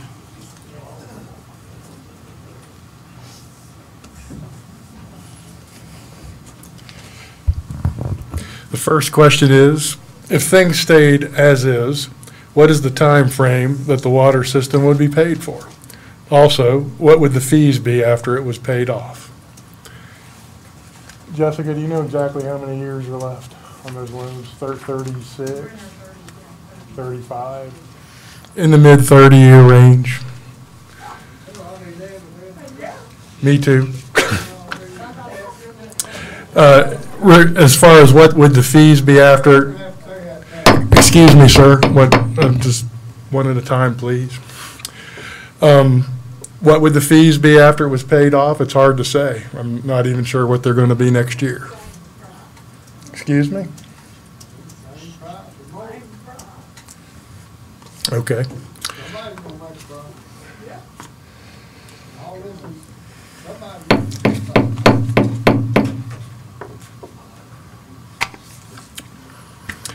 What year did sign up begin for this project?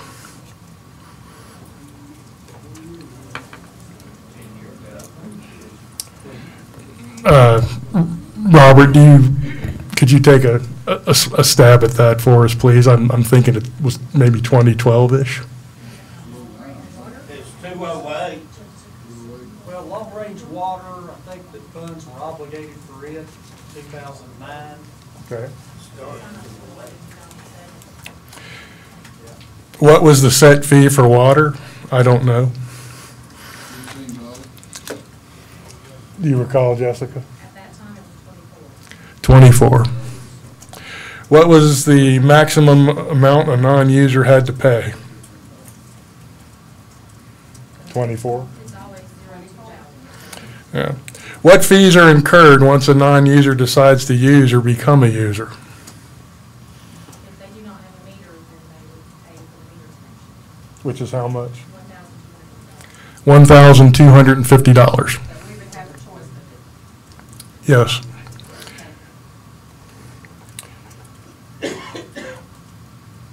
What are you going to add to this $28 and annual fee? I don't know that I understand the question, but I don't know that we're looking to add anything in particular. When will it be repealed? I'll let the supervisors address that one. I was told that the grant would not be approved if the water rate did not go from $24 to $28. I'm not sure which grant that we're speaking about, and Told me about the water bill, because I called and complained about the water bill going from 24 to 28. And the answer that I got after the gentleman I talked to, might have been you, I don't remember who I talked to. They actually called me back and later that afternoon and said, look at it this way. I gotta pay a school tax and I don't have kids in school. That was the answer that I got. And they said that was $28. And then the other thing that I have with it, you saying you didn't have to sign up for anything? Well, I signed up to take the meter just because I didn't pay the $1,200, so I was gonna be access.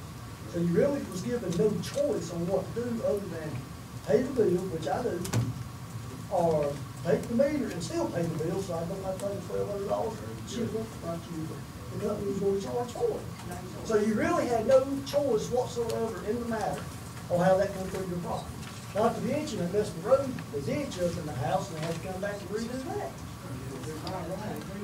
well, I don't know about this particular $24 to $28 statement, but your statement's well taken. I will say to y'all, I had a place in Texas where the water came by it, and there was no choice. You had to connect, and you had to quit using your well, and that was that. I'm just telling you, there's a world out there, stuff happens. If things stay, okay, that's it on these questions. Would you like to attempt to take any others, Mr. Chairman? I think we had enough questions and answers. Okay, thank you. Bernie? All right, this is for the Board of Supervisors remarks. Anybody have any comments to make? Yeah, I'd like to. All right, Mr. Carroll? The PSA started out to be self-supporting, and mandatory water, when it was first mentioned, 5 supervisors went out. So it looked like they sort of found a way around it. They put in a PSA, which you the citizens, can't vote on.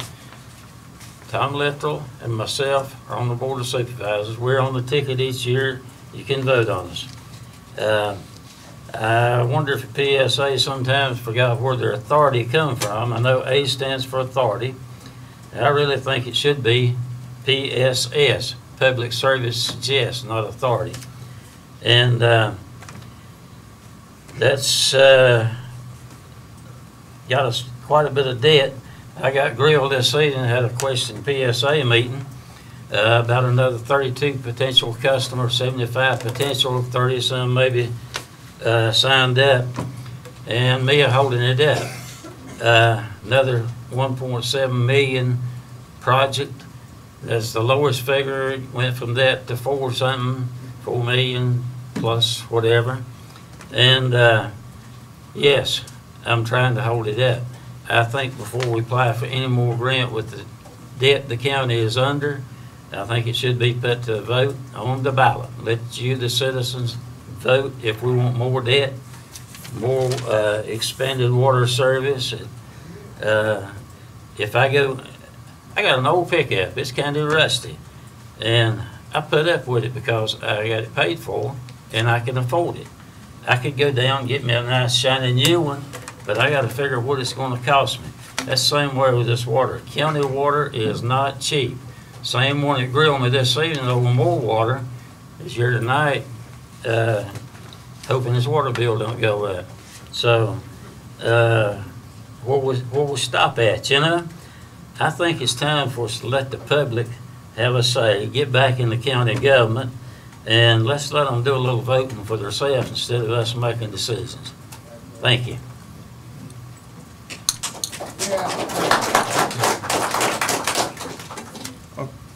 Still, anybody else have any, Bob? Yeah.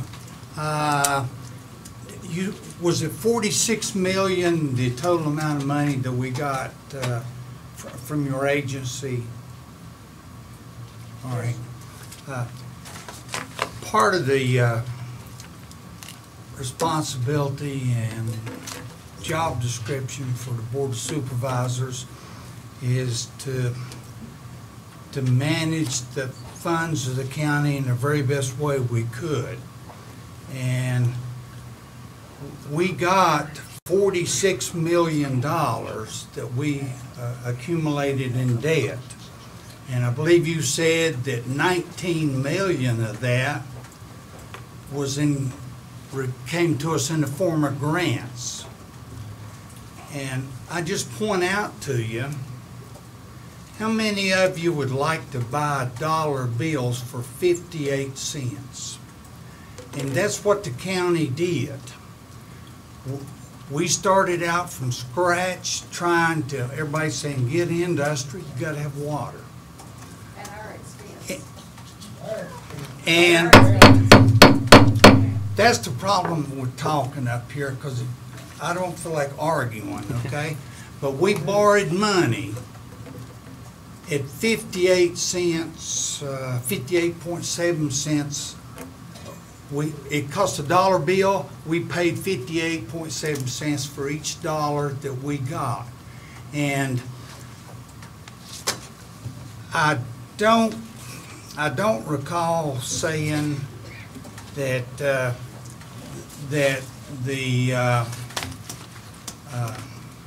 that we were ordered to charge non-user fees, because there wasn't a gun held to our head. But the way the federal government works is, would you like to have $20 million for the school system in Carroll County? Hello, yes. Well, it's free. However, Bob, you got to do these 4 things. And if you don't do them, you don't get it. And basically, what choice did you have? I mean, we had to come up, we had to show that we could pay the bill one way or another. And if we couldn't do that, we wouldn't have got dollar bills for 58.7 cents. One last thing is that you mentioned broadband. At the end of February, I was invited to the White House, one of 200 people in the United States. And I went up there, 2 of us out of the state. Golly moly. If you want to know something, you got to listen.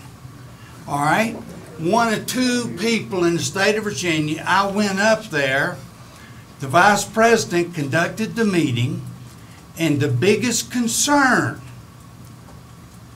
across the United States was, if you want prosperity in rural America, number 1 on the list was broadband. And the Sonny, what's his name? Is he over the yeah, I know who. All right. He's over. Purdue. Sonny Purdue was the chairman of it, And President Trump has got a high-powered group working on that, okay?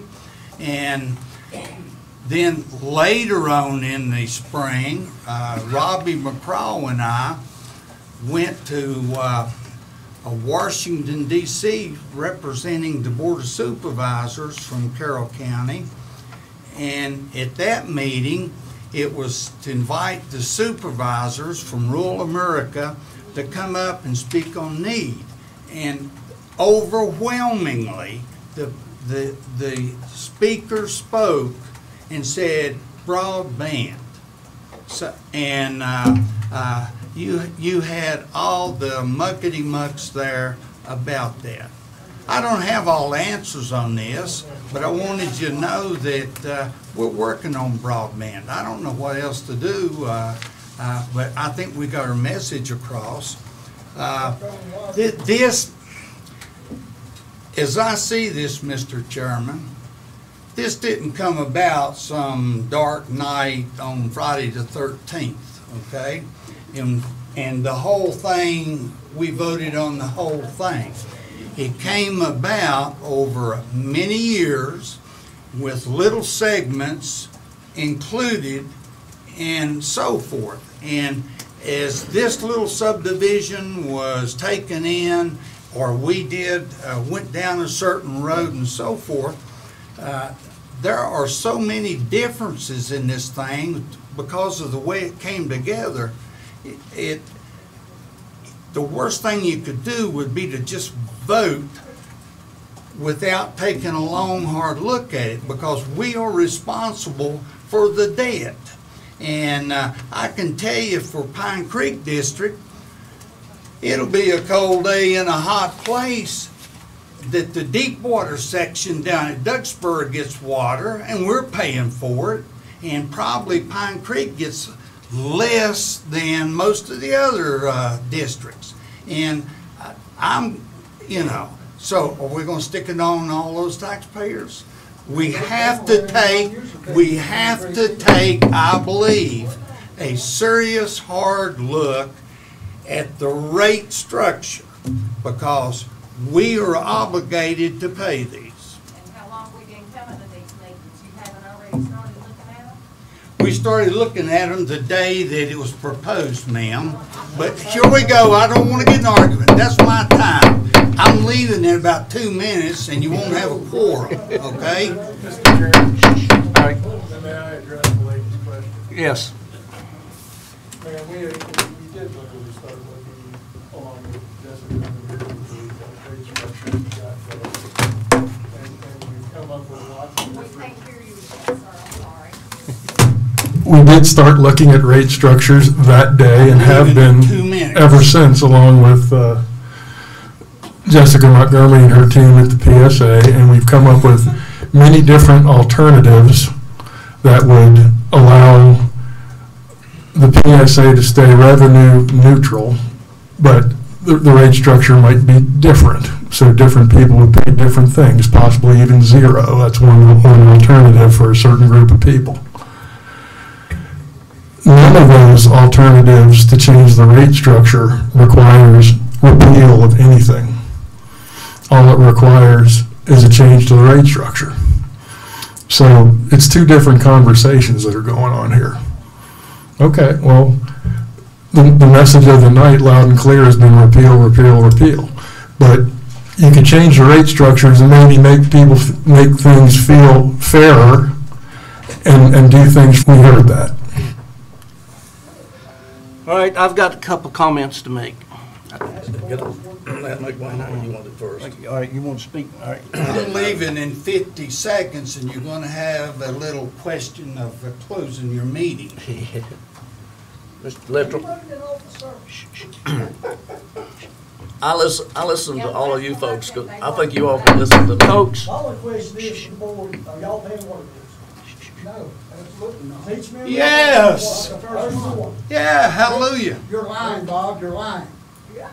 I'll bet you $1,000 to a nickel. You come, we're working with me, and I'll bring the bill. You pay my bill. Bob. Mr. Dr. Littrell's got the floor. Dr. Lecter. I didn't ask for the water. I told you I was leaving. I'm leaving. Crooked way into it. Yeah, go ahead, leave. Dr. Littrell has the floor.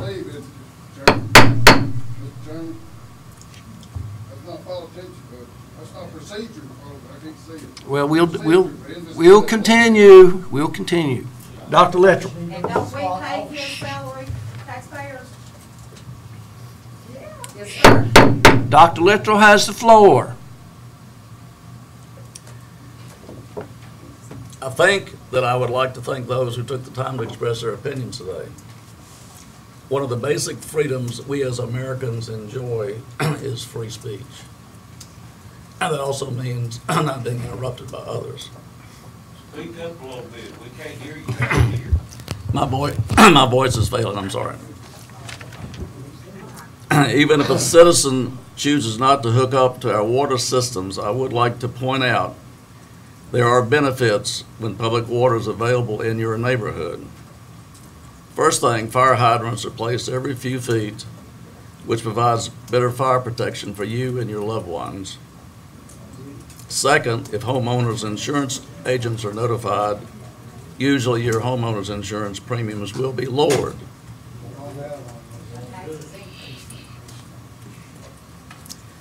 And third, there is the availability to hook onto the water system later should a well fail, which does happen from time to time. And lastly, citizens wanting to subdivide their property in areas that are served with public water can develop smaller lots. One common misconception that many people have is there are no costs associated with using a well. If a well fails, a new well will cost thousands of dollars. Foot valves fail, pumps fail or can be struck by lightning and need to be replaced. Pressure tanks fail. And there's a portion of your homeowner's electric bill assigned to the cost of running the pump. If this ordinance is vacated, there will be unintended consequences that no one can foresee the actual impact on the future of Carroll County. Based on past discussions, I don't think it would be the will of this board to obligate county funds for additional water projects.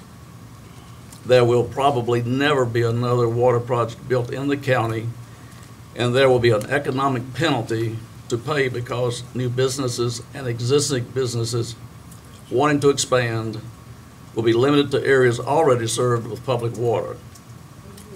I'm guessing every supervisor ran on an expanding job opportunity in Carroll County. And this will surely stifle future economic development and make selling the county as a great place to set up shop much more difficult. The PSA has discussed this issue among themselves and with the BOS, Board of Supervisors Chair. The PSA understands changes should and will be made. It is my hope that the Board of Supervisors will allow the PSA to correct the problem rather than rescinding the applicable ordinance. Any rate changes that the PSA proposes will require a public hearing and then action later. Thank you. Thank you, Dr. Littrell. I just got a couple of comments. I appreciate you being as cordial as you have been. There's been some, I know it's a contentious issue for everyone. It is for us as well. I'm opposed to the on-user fee, as I've discussed before. But I'd be glad to pay for the water bill myself. I've got 2 wells. Both of them went dry last year. We were cleaning out the tanks this afternoon where I will get water that runs off my roof so we can wash our clothes. So I don't use what little water I have left in my well. But I'm too far out for water. So there's people that do need it, but I don't expect the county to pay for that, to come out all the way out my road. And we don't have a quorum, and so after these closing comments, I'm going to close the public hearing at 7:57. Could we? All right, I guess we'll just have to adjourn unless we have other comments. You can't conduct any public business without. Okay. Could we have the report of the county? Oh. Let's do that. That's important. And folks, let's listen to this. One of the best things we got going in Carroll County is our county fair. We have had the FFA you've seen here earlier. They helped with the county fair. You got the sheriff's department help with the county employees, board of supervisors. Everybody's helped with that. That's the greatest thing we have we get the most bang for our buck for the county fair. So please listen to Kevin Simonis if he's still here.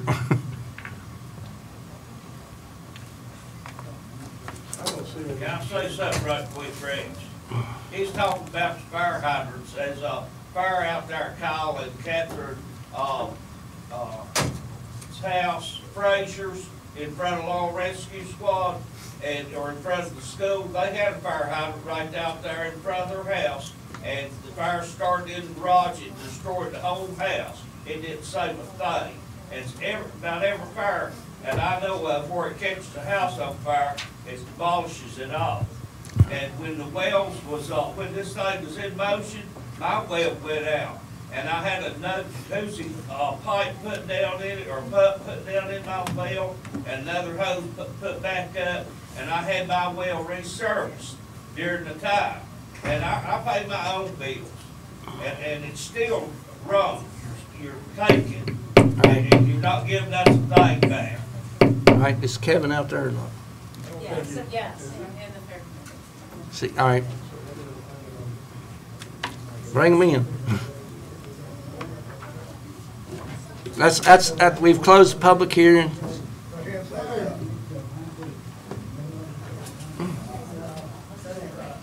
Come on in. Come on in. Oh my goodness. Bob's going to kick yourself for missing this.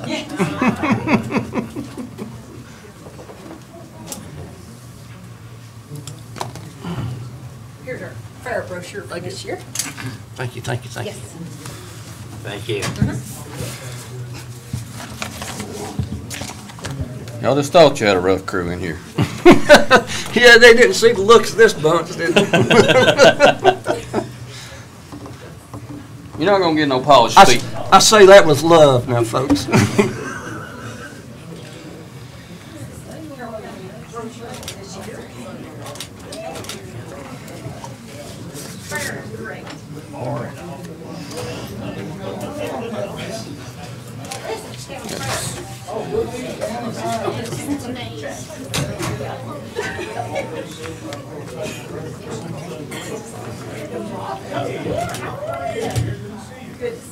Much better. Thank you. As I started to say, you're not going to get no polished speech tonight, but we'll talk a little bit about this year's fair, a couple of previous fairs. Quiet, please. We can't hear up here. Most of you have seen these things before, but whether y'all know it or not, you've had the best fair in the state of Virginia 2 years running. We'd like to make it 3. We'll see how it works out come January. Okay? We're really proud of that. We couldn't do it without y'all. These folks and about 100 more just like them. Volunteers are really important to us, and you're going to keep hearing that tonight as I talk here. We don't know. It's always hard to tell you the exact number coming through the gate, but there's somewhere between 19,000 and 20,000 folks coming through the gate. You surpassed the New River Valley Fair, what's considered supposedly the biggest fair in this part of the world. Okay. You know, it keeps growing each year. Each night we get better attendance than the previous year. I told you last year every year was better. You know, it just keeps growing, and yeah, we've got some problems we've got to try to work around, but it's been a really good thing. I want to read to you kind of the goals of the fair. I'm going to read you part of them anyway. To be both a fun and educational event for people of all ages. To give our community an economical place to enjoy themselves while learning about the importance of ag. To become a community event that everyone takes pride in, and we hope we're doing that, and we're trying our best to. Okay. To give individuals a chance to reminisce about the ways things used to be, and at the same time show how agriculture in the area has progressed. And probably the biggest thing, we just want people to really see the diversity we have in the areas of ag, and involve the kids. You know, we want to do 4-H, we want to do FFA, and we're doing that, as I heard you say a few minutes ago. Okay. It's all a part of it. I'll just start off going down through the things we do during the fair and talk about some numbers and stuff. Ag Education Days. Added a day this year, so it was 4 full days. That's all the 2nd and 3rd graders in Carroll County, part of the city Galax, part of Grayson County Schools. There was 1,185 kids come through Monday through Thursday. We do different stations, talk to them about different ag things. A few things aren't ag, but most of it is rural related, okay? On Friday, the Carroll County Young Farmers, which is part of Farm Bureau, they do the 5th graders just of Carroll County. And that's about 325 more kids that came through on Friday.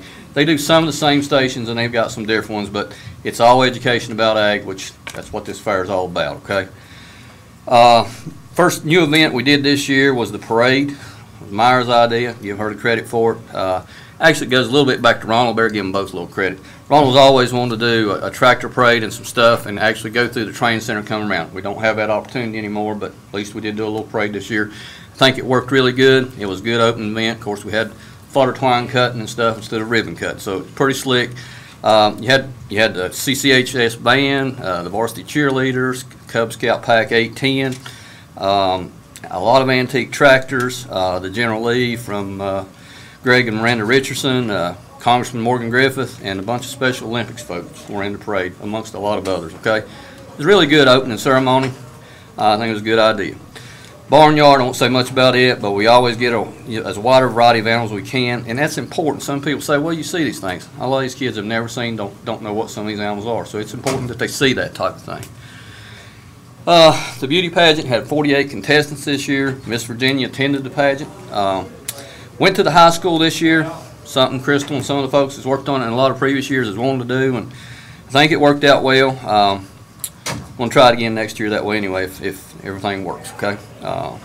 Very good. I think we've got plans maybe taking Miss Carroll County to the state competition this year in January, so wish her luck, okay? Carnival Company, same one we've used since 2012. It's Brinkley Entertainment. They've done us a great job. Couldn't ask for probably a better little carnival company to work in. Crystal knows all too well, back several years ago, how much we were challenged trying to find a carnival company. We went through several. This one's a really good fit. They've got some ties back to the county, some kinfolk and stuff here, and it's really worked well for us. Equipment displays, Ronald, Ramsey, a lot of folks work really hard to get us antique stuff, and we also get some new stuff from local dealers. On exhibits, there was 135 adult entrants, 718 entries among those 135 adult entrants. On the youth, there was 123 youth entrants, and there's 322 different things they had there. 13 unique entrants who submitted a total of 82 entries, and that was stuff we didn't think fit in every category or what have you, okay? So, Forestry Contest, Brad Carrico's worked really hard on that, and some other folks have too. They're what I give credit to. But anyway, a lot of folks have worked on it, but Brad's really worked hard to take it on to its next level. Getting a lot of donations for that. It's a pretty big prize in that deal. A lot of folks really seem to enjoy that event. And that's one of the events we think at some point in time may become possibly a nighttime event. We don't know. We got to figure out how we move stuff around, how stuff actually kind of fits in a puzzle there one of these days. New event this year, being we didn't have the beauty pageant on the fairgrounds on Thursday night. Ryland and his daughter and Eddie and some of them come up with the theory of doing what they call a tennis ball farm pool. And it was just to give folks chances with horses that are typically worked, maybe the log or whatever, not these big pulling horses you see on Saturday night, a chance. They had 15 teams. Some of them were mules, some of them were what have you. Real well attended event. I think everybody was really happy with it. That was one of the new events we added to try to take up for some of the where we dropped and moved the beauty pageant around. Professional horse pool had 14 teams. I think that was more than you, River. Am I safe in saying that? He was getting closer to what West Virginia State Fair had. Was they about 18 there? I think. I may be a little off. I think I'm close. I'm just trying to compare to show you what's happening on these numbers, okay? Horse show, we backed it up the Saturday before the fair. We're getting so tight in the fairgrounds down there, we moved a couple of things around. It was actually done on the Saturday on the 18th before the fair started on the next Wednesday. Had some mixed results. We're going to play with that, but it was a really good horse show. That was the only day it rained actually, so weather was a great thing. So we need to thank the good Lord for that, because get a lot of water in that holler is a problem. Lawnmower race, it just keeps getting bigger every year. It's a great Friday night event. Got a local guy that does announcements for it. Actually, he's one of my produce guys, Charlie Berger. He does a great job at that. We just run across him one night and said we really need an announcer, and he's done us a fine job there. And I'm just the only reason I'm throwing that in is trying to say we just keep picking up people and using them in different places that really help us, okay? Livestock Show. We've been doing the beef and dairy show on the same night. This year we had, on the beef show, had 19 exhibitors, 42 cattle. On the dairy show, we had 30 exhibitors and 41 dairy cattle. Some people says, well, that ain't a lot. Well, I remember the first year, the only thing we did was a sheep show, okay? Because we didn't have enough cattle to show, so it's changing, okay? The problem was that show went to 12 o'clock on Wednesday night. So, you know, we're going to have to split them apart, but we're out of weeknights to split on that, so we're going to have to do some figuring on that too, okay? Poultry show had 56 birds, 22 different folks exhibiting them. Rabbit show had 15 exhibitors, 56 rabbits. Goat show had 25 exhibitors, 30 goats. Lamb show had 51 exhibitors, 119 lambs. It's one of the bigger lamb shows we've had, okay? It's been a while since we've had those numbers in that show. Stockman's contest was during the day. That was for FFA and 4-H folks who want to do it. It's mostly FFA that done it. It's a good training contest for the folks, and plan on keep doing that. We also did a little Forestry Field Day event like what used to happen at the high school back when I was there, and they used to take a team to state. So Leroy would probably be proud of that, okay? Leroy McGrady when I say Leroy. The pet show, it keeps growing. The number of animals there continues to grow. It's kind of getting to be a wider variety each year. Need to really thank the Carroll County Interact Club for all the work they do on that. They pretty much do that contest themselves. Recipe contest, held two, and had both youth and adult divisions. That one's growing as well, getting bigger, and we can always use some help with it. Storytelling contest, that was the largest to date. We had 27 people sign up for it. It's getting to be a better event as well. It's not really an event, but it's a show each night. Myra does the hillbilly pig races. We can't afford to pay $5,000 or $10,000 professional, so she's come up with her own plan of doing it herself. It's been unique in its own way, and we have a pretty good amount of fun doing it. So, anyway, all in all, that part's been okay. Those are the main events. There's some folks we really need to thank. I told you I was going to keep thanking on volunteers tonight. Carroll County Search and Rescue, yeah, we give them a little bit for helping us parking, but we don't give them nowhere near enough. We couldn't park all these vehicles if it weren't for them.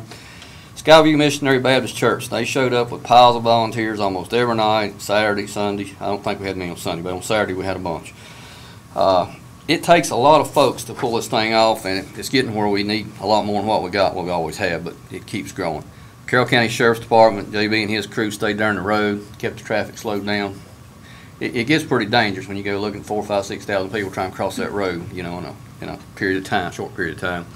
VDOT, they worked with us really great, and Carroll EMS was there as well to help us out with any problems. We haven't had any major accidents. Everything worked really slick there.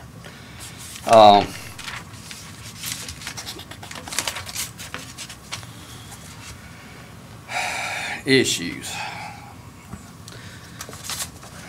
I guess everybody's going to tell you parking, okay? Thank you. And it's a good problem. It's not a bad problem. It can grow.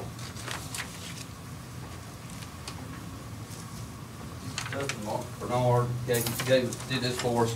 You can kind of look at it and see kind of how we were parked, how far we are. He's estimated 1,000 spaces, and he'll tell you we come up with 1,100 or 1,200 because we was parking in every little hole we could on Saturday night and on Friday night. There's a road that's an older map. It doesn't show the new road that goes on top of the hill to where the corn maze was, but we parked cars there on Friday night, probably a few on Saturday night, but we realized we didn't have enough people to park so many. I learned that the hard way, so that was one of the challenges we're going to have to overcome next year. We were just parking in the fields up there. As long as she stays dry, we can handle that. You ever have wet night? Well, we may not have much crowd anyway, but if we do, we got to, replan.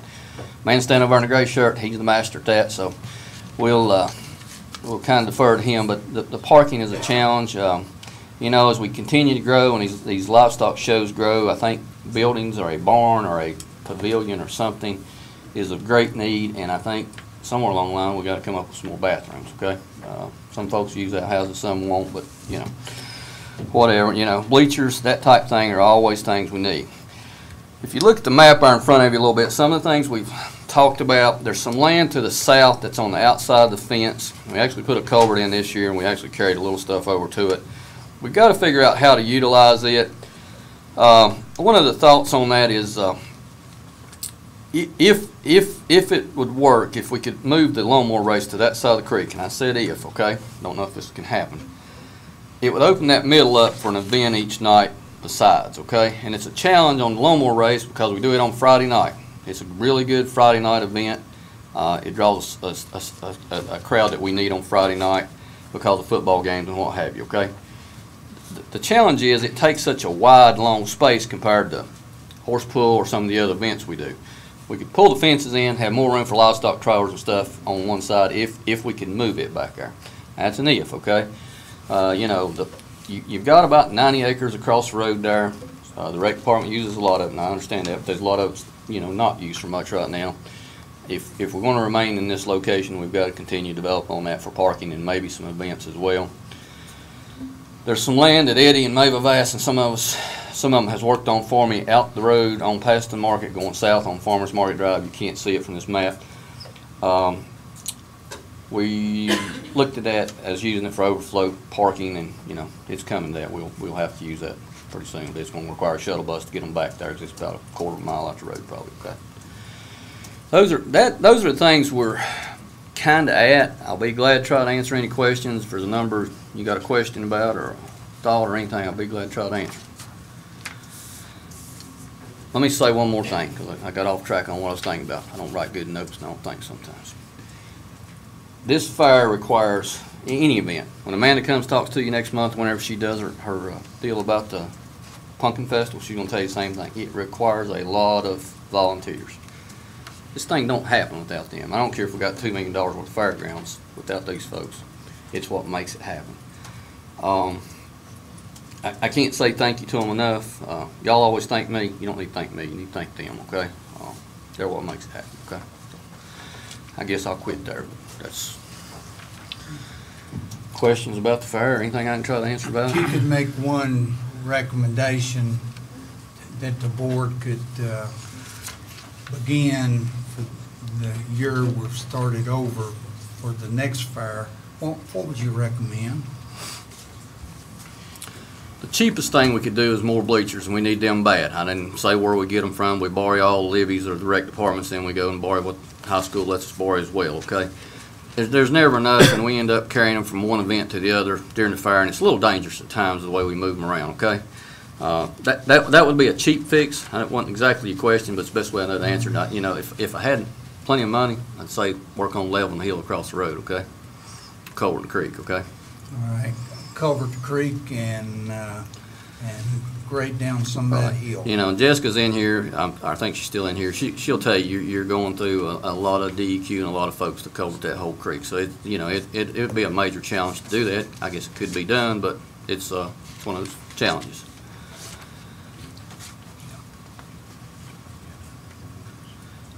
You could go in there and just terrace or do something like that, Bob. That, you know, I think, you know, you listen, you go from one end to the other. Farm Bureau has offered to put up, Carroll County Farm Bureau has offered to put up $10,000 towards a livestock pavilion if we can find some matching money. So there's a start on that as well. Okay, so. Good news is we got the best small fair in the state. Bad news is we got the best small fair in the state, and actually it's the best overall according to the way they rated it. But anyway, it is. But another thing I worry about, other than being called a liar a little earlier in here, was that do you ever get to hug your wife or take her out to supper or something? She's answering that question. Well, that ought to be part of your job description. And where I'm coming from is, hello, you must work 80, 90 hours a week. Try 110 or 20, but anyway. And I don't know if you ever take a notion to step down or something. it's gonna be exciting times around here, I'd say. But I just wonder if we don't need to step up and make is the time come to go to a full-time person in the planning and stuff, and just trying to I can't answer that, Bob. get some help from you to, Whatever y'all choose, okay? well, you know. Like I say, it's not me, it's these folks, okay?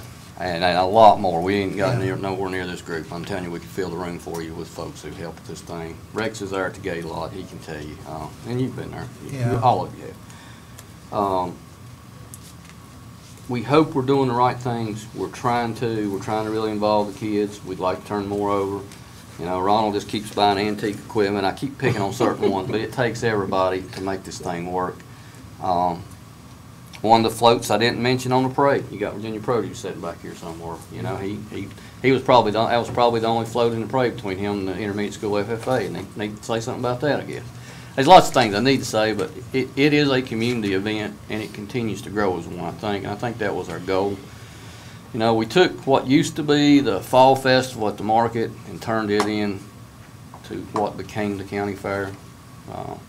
Crystal, I keep going to her because she was the first fair chairman for 2 years. Eddie, wherever he's standing, he was the third-year fair chairman. This thing has evolved for a long time, and it continues to. I hope we're doing the right things and going the right direction, okay?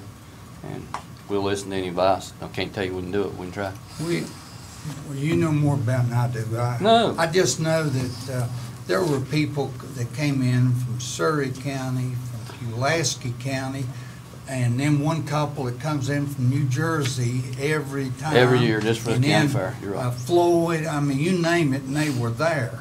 And what he's referring to, there was a couple one year. I got it in my head, Pennsylvania. You was the one who told me this, I think. But anyway, they came here one year and they were at the motels above us there one night, and they were looking for something to do. And somebody told them, "Well, it's the county fair there at the foot of the hill. Why don't you come on down?" And now every year, this is their vacation. They come back here to the county fair every night, stay at the motel during the week. So it is doing something for the economy as well. I don't know how many folks do that. They might be the only one. There may be more. They got to playing a game parking cars because it gets kind of complicated parking cars, but they want to see who's got the furthest tag away, you know. So and there's a lot of states represented, is there not, Wayne? Yes, sir. You know, a lot of counties around us don't have a fair. Some county fairs within, you know, not too far from here are kind of dying. You've got a group of folks here who are seeing to it that this one is going forward. I mentioned the name a little bit while ago. There's a lot of folks kind of come down from Leroy and McGrady. There used to be a fair late 70s, early 80s, Eddie. There was one before that too. I don't need to give you a history lesson, I'm sure, but anyway, you know, Leroy seen to it he wanted to have a county fair, and it went for several years, and I think there was some theory about doing Twin County Fair, and that didn't never quite work out. But anyway, it kind of fizzled out there for a while, and you know, there's a lot of folks work to bring it back. Not naming no names, but it's I think it's a positive event. Sure, there's going to be some problems, but parking is a big one. You know, I've heard folks say, well, what if we used a different piece of property? I'm not sure where it is, and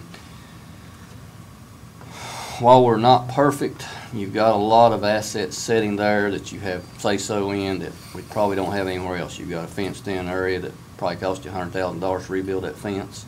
There's just a lot of dollars sitting there that you don't think about till you sit and start counting, going somewhere else and redoing it. So, you know, I think if we can get to where we can build buildings one of these days, one way or another, whether it be grant money or whatever it may be,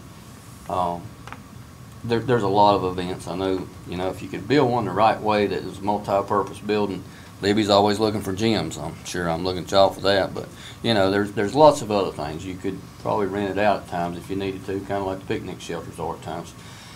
You know, it's all great thoughts. I know y'all got a little bit of money to figure out how to do with. I know what you're saying. So but anyway, other questions about the fair or anything for these folks? You might want to ask them questions. Steve, this isn't really a question, but I'd like to thank you and Teresa and all the volunteers and everybody who's a sponsor in here that puts on one of the greatest fairs I've been going every year, and this year the lines for the rides are longer and longer and longer, so. Yeah, that's something we'd like to do, is add more rides. I had all that wrote down. I said I'd just skip it, to be honest with you. But, you know, we're getting over our contracted amount of rides anyway. They've been good to work with, and they've been good to throw us in a couple extra every year for the last 3 at least. But, you know, at some point in time, we got to come up with a little more land there to move them around on, give them more rides. I don't know if anyone paid attention, but we moved a lot of their living units, let's say, to the backside there this year to try to make some room. Most of you livestock folks will tell you that really helped them out, give them a little more room to park trailers out there if folks bring the cattle, sheep, and what have you. Okay, you know, we keep learning each year. Sometimes we don't get the problem fixed, but we keep working in some direction. Like I say, we moved 2 events. One of them was really a success by moving to high school, and this lady over here tried to tell me that for a long time. But anyway, I guess I'm kind of possessive about things. I like to keep it at the fair itself. It just seems like it makes it more a part of it. But we didn't have a good place for the girls to do what they need to do either, and I understand that. But the lines I didn't mean that as a complaint. No, I was showing you that yeah, we really had a lot of big crowds there. You know, they got good equipment. Rides are inspected. You don't have problems you've had some of the other places, no high-end places last year. There was some Everything's so clean also. Yeah, they're good rides, good people, clean rides. You made a comment, something I kind of skipped over. We talked quite a bit about volunteers tonight, and I'll keep on, but one of the things is sponsors. You had four sponsors there at $1,000 or $1,000 plus. I think there was one 500, and there was a pile of 250s and 100s. And there's a lot of 25s, and we appreciate every one of them. It takes that money as well as what the county puts into it to make it work, you know. Where you at, Myra? What's just trophies run a year now? Trophies, ribbons. You know, you don't think about stuff like it, but it adds up. So. Anything you want to add, Myra? She's my co-chair. She's part of mine. All right. I do have one comment to make. All right. I was talking to one of the participants in the pig race. He said he assured me that you run a professional race. I doubt that. Were you talking about the pig? Yeah. I was talking to the pig. Anyway, we thank y'all. Thank you for your support, okay? Thank you, Kevin. Thank y'all. I thank these 2 young ladies for brightening up the room Yes. tonight. That's the reason Bob come back. We've been here till November 19th. I had to go get my water and sewer bill to bring back. I was accused of not paying anything. Thank y'all. All right, thank you, Kevin. Thank Can't y'all. thank you enough. And the volunteers, everybody. Thank you all. Yep.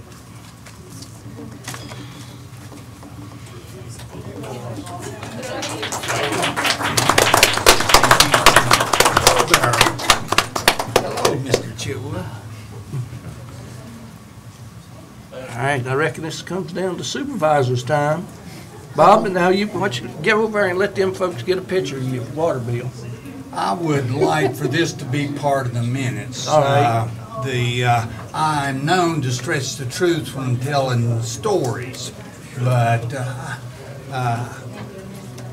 for 2 months was $107 is what I paid, and here's the proof. And somebody calls me a liar. I understand. It sort of rubs me a little wrong. And then he can't, not man enough to stand up and apologize for it. And I'd just like to have this be part of the minutes. It was an issue that That's important. All right, Dr. Littrell? I pretty well had my say earlier, but thank you for the opportunity anyway. All right, Philip? Thank everybody for coming. Yeah. Have a safe journey home. We really appreciate the participation. It may not sound like it, and it gets contentious at times, but it's important that citizens have comments and participation in government. And I want to thank the fair folks again. It's so many people that help that fair go on. It's just unbelievable the number of volunteers we have over there each and every year. I see Roger over there parking cars all the time, and it worries me, but he's there every time. And that's all I have to say. Do we have a motion for adjournment? So moved. Second. Second. Chairman, before you... Up. One second, sir.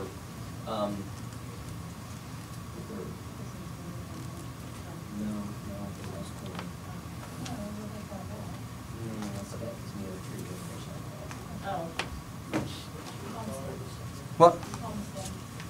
Adjourn to homestead or recess to. Oh, for the, There may be a quorum. okay, so we're going to adjourn to homestead? Recess. Recess to homestead. So rather than adjourn, we need to recess to homestead. All right, recess to homestead. Thank you. I got one more meeting to go to. Let's see it. Go far. Yeah, it was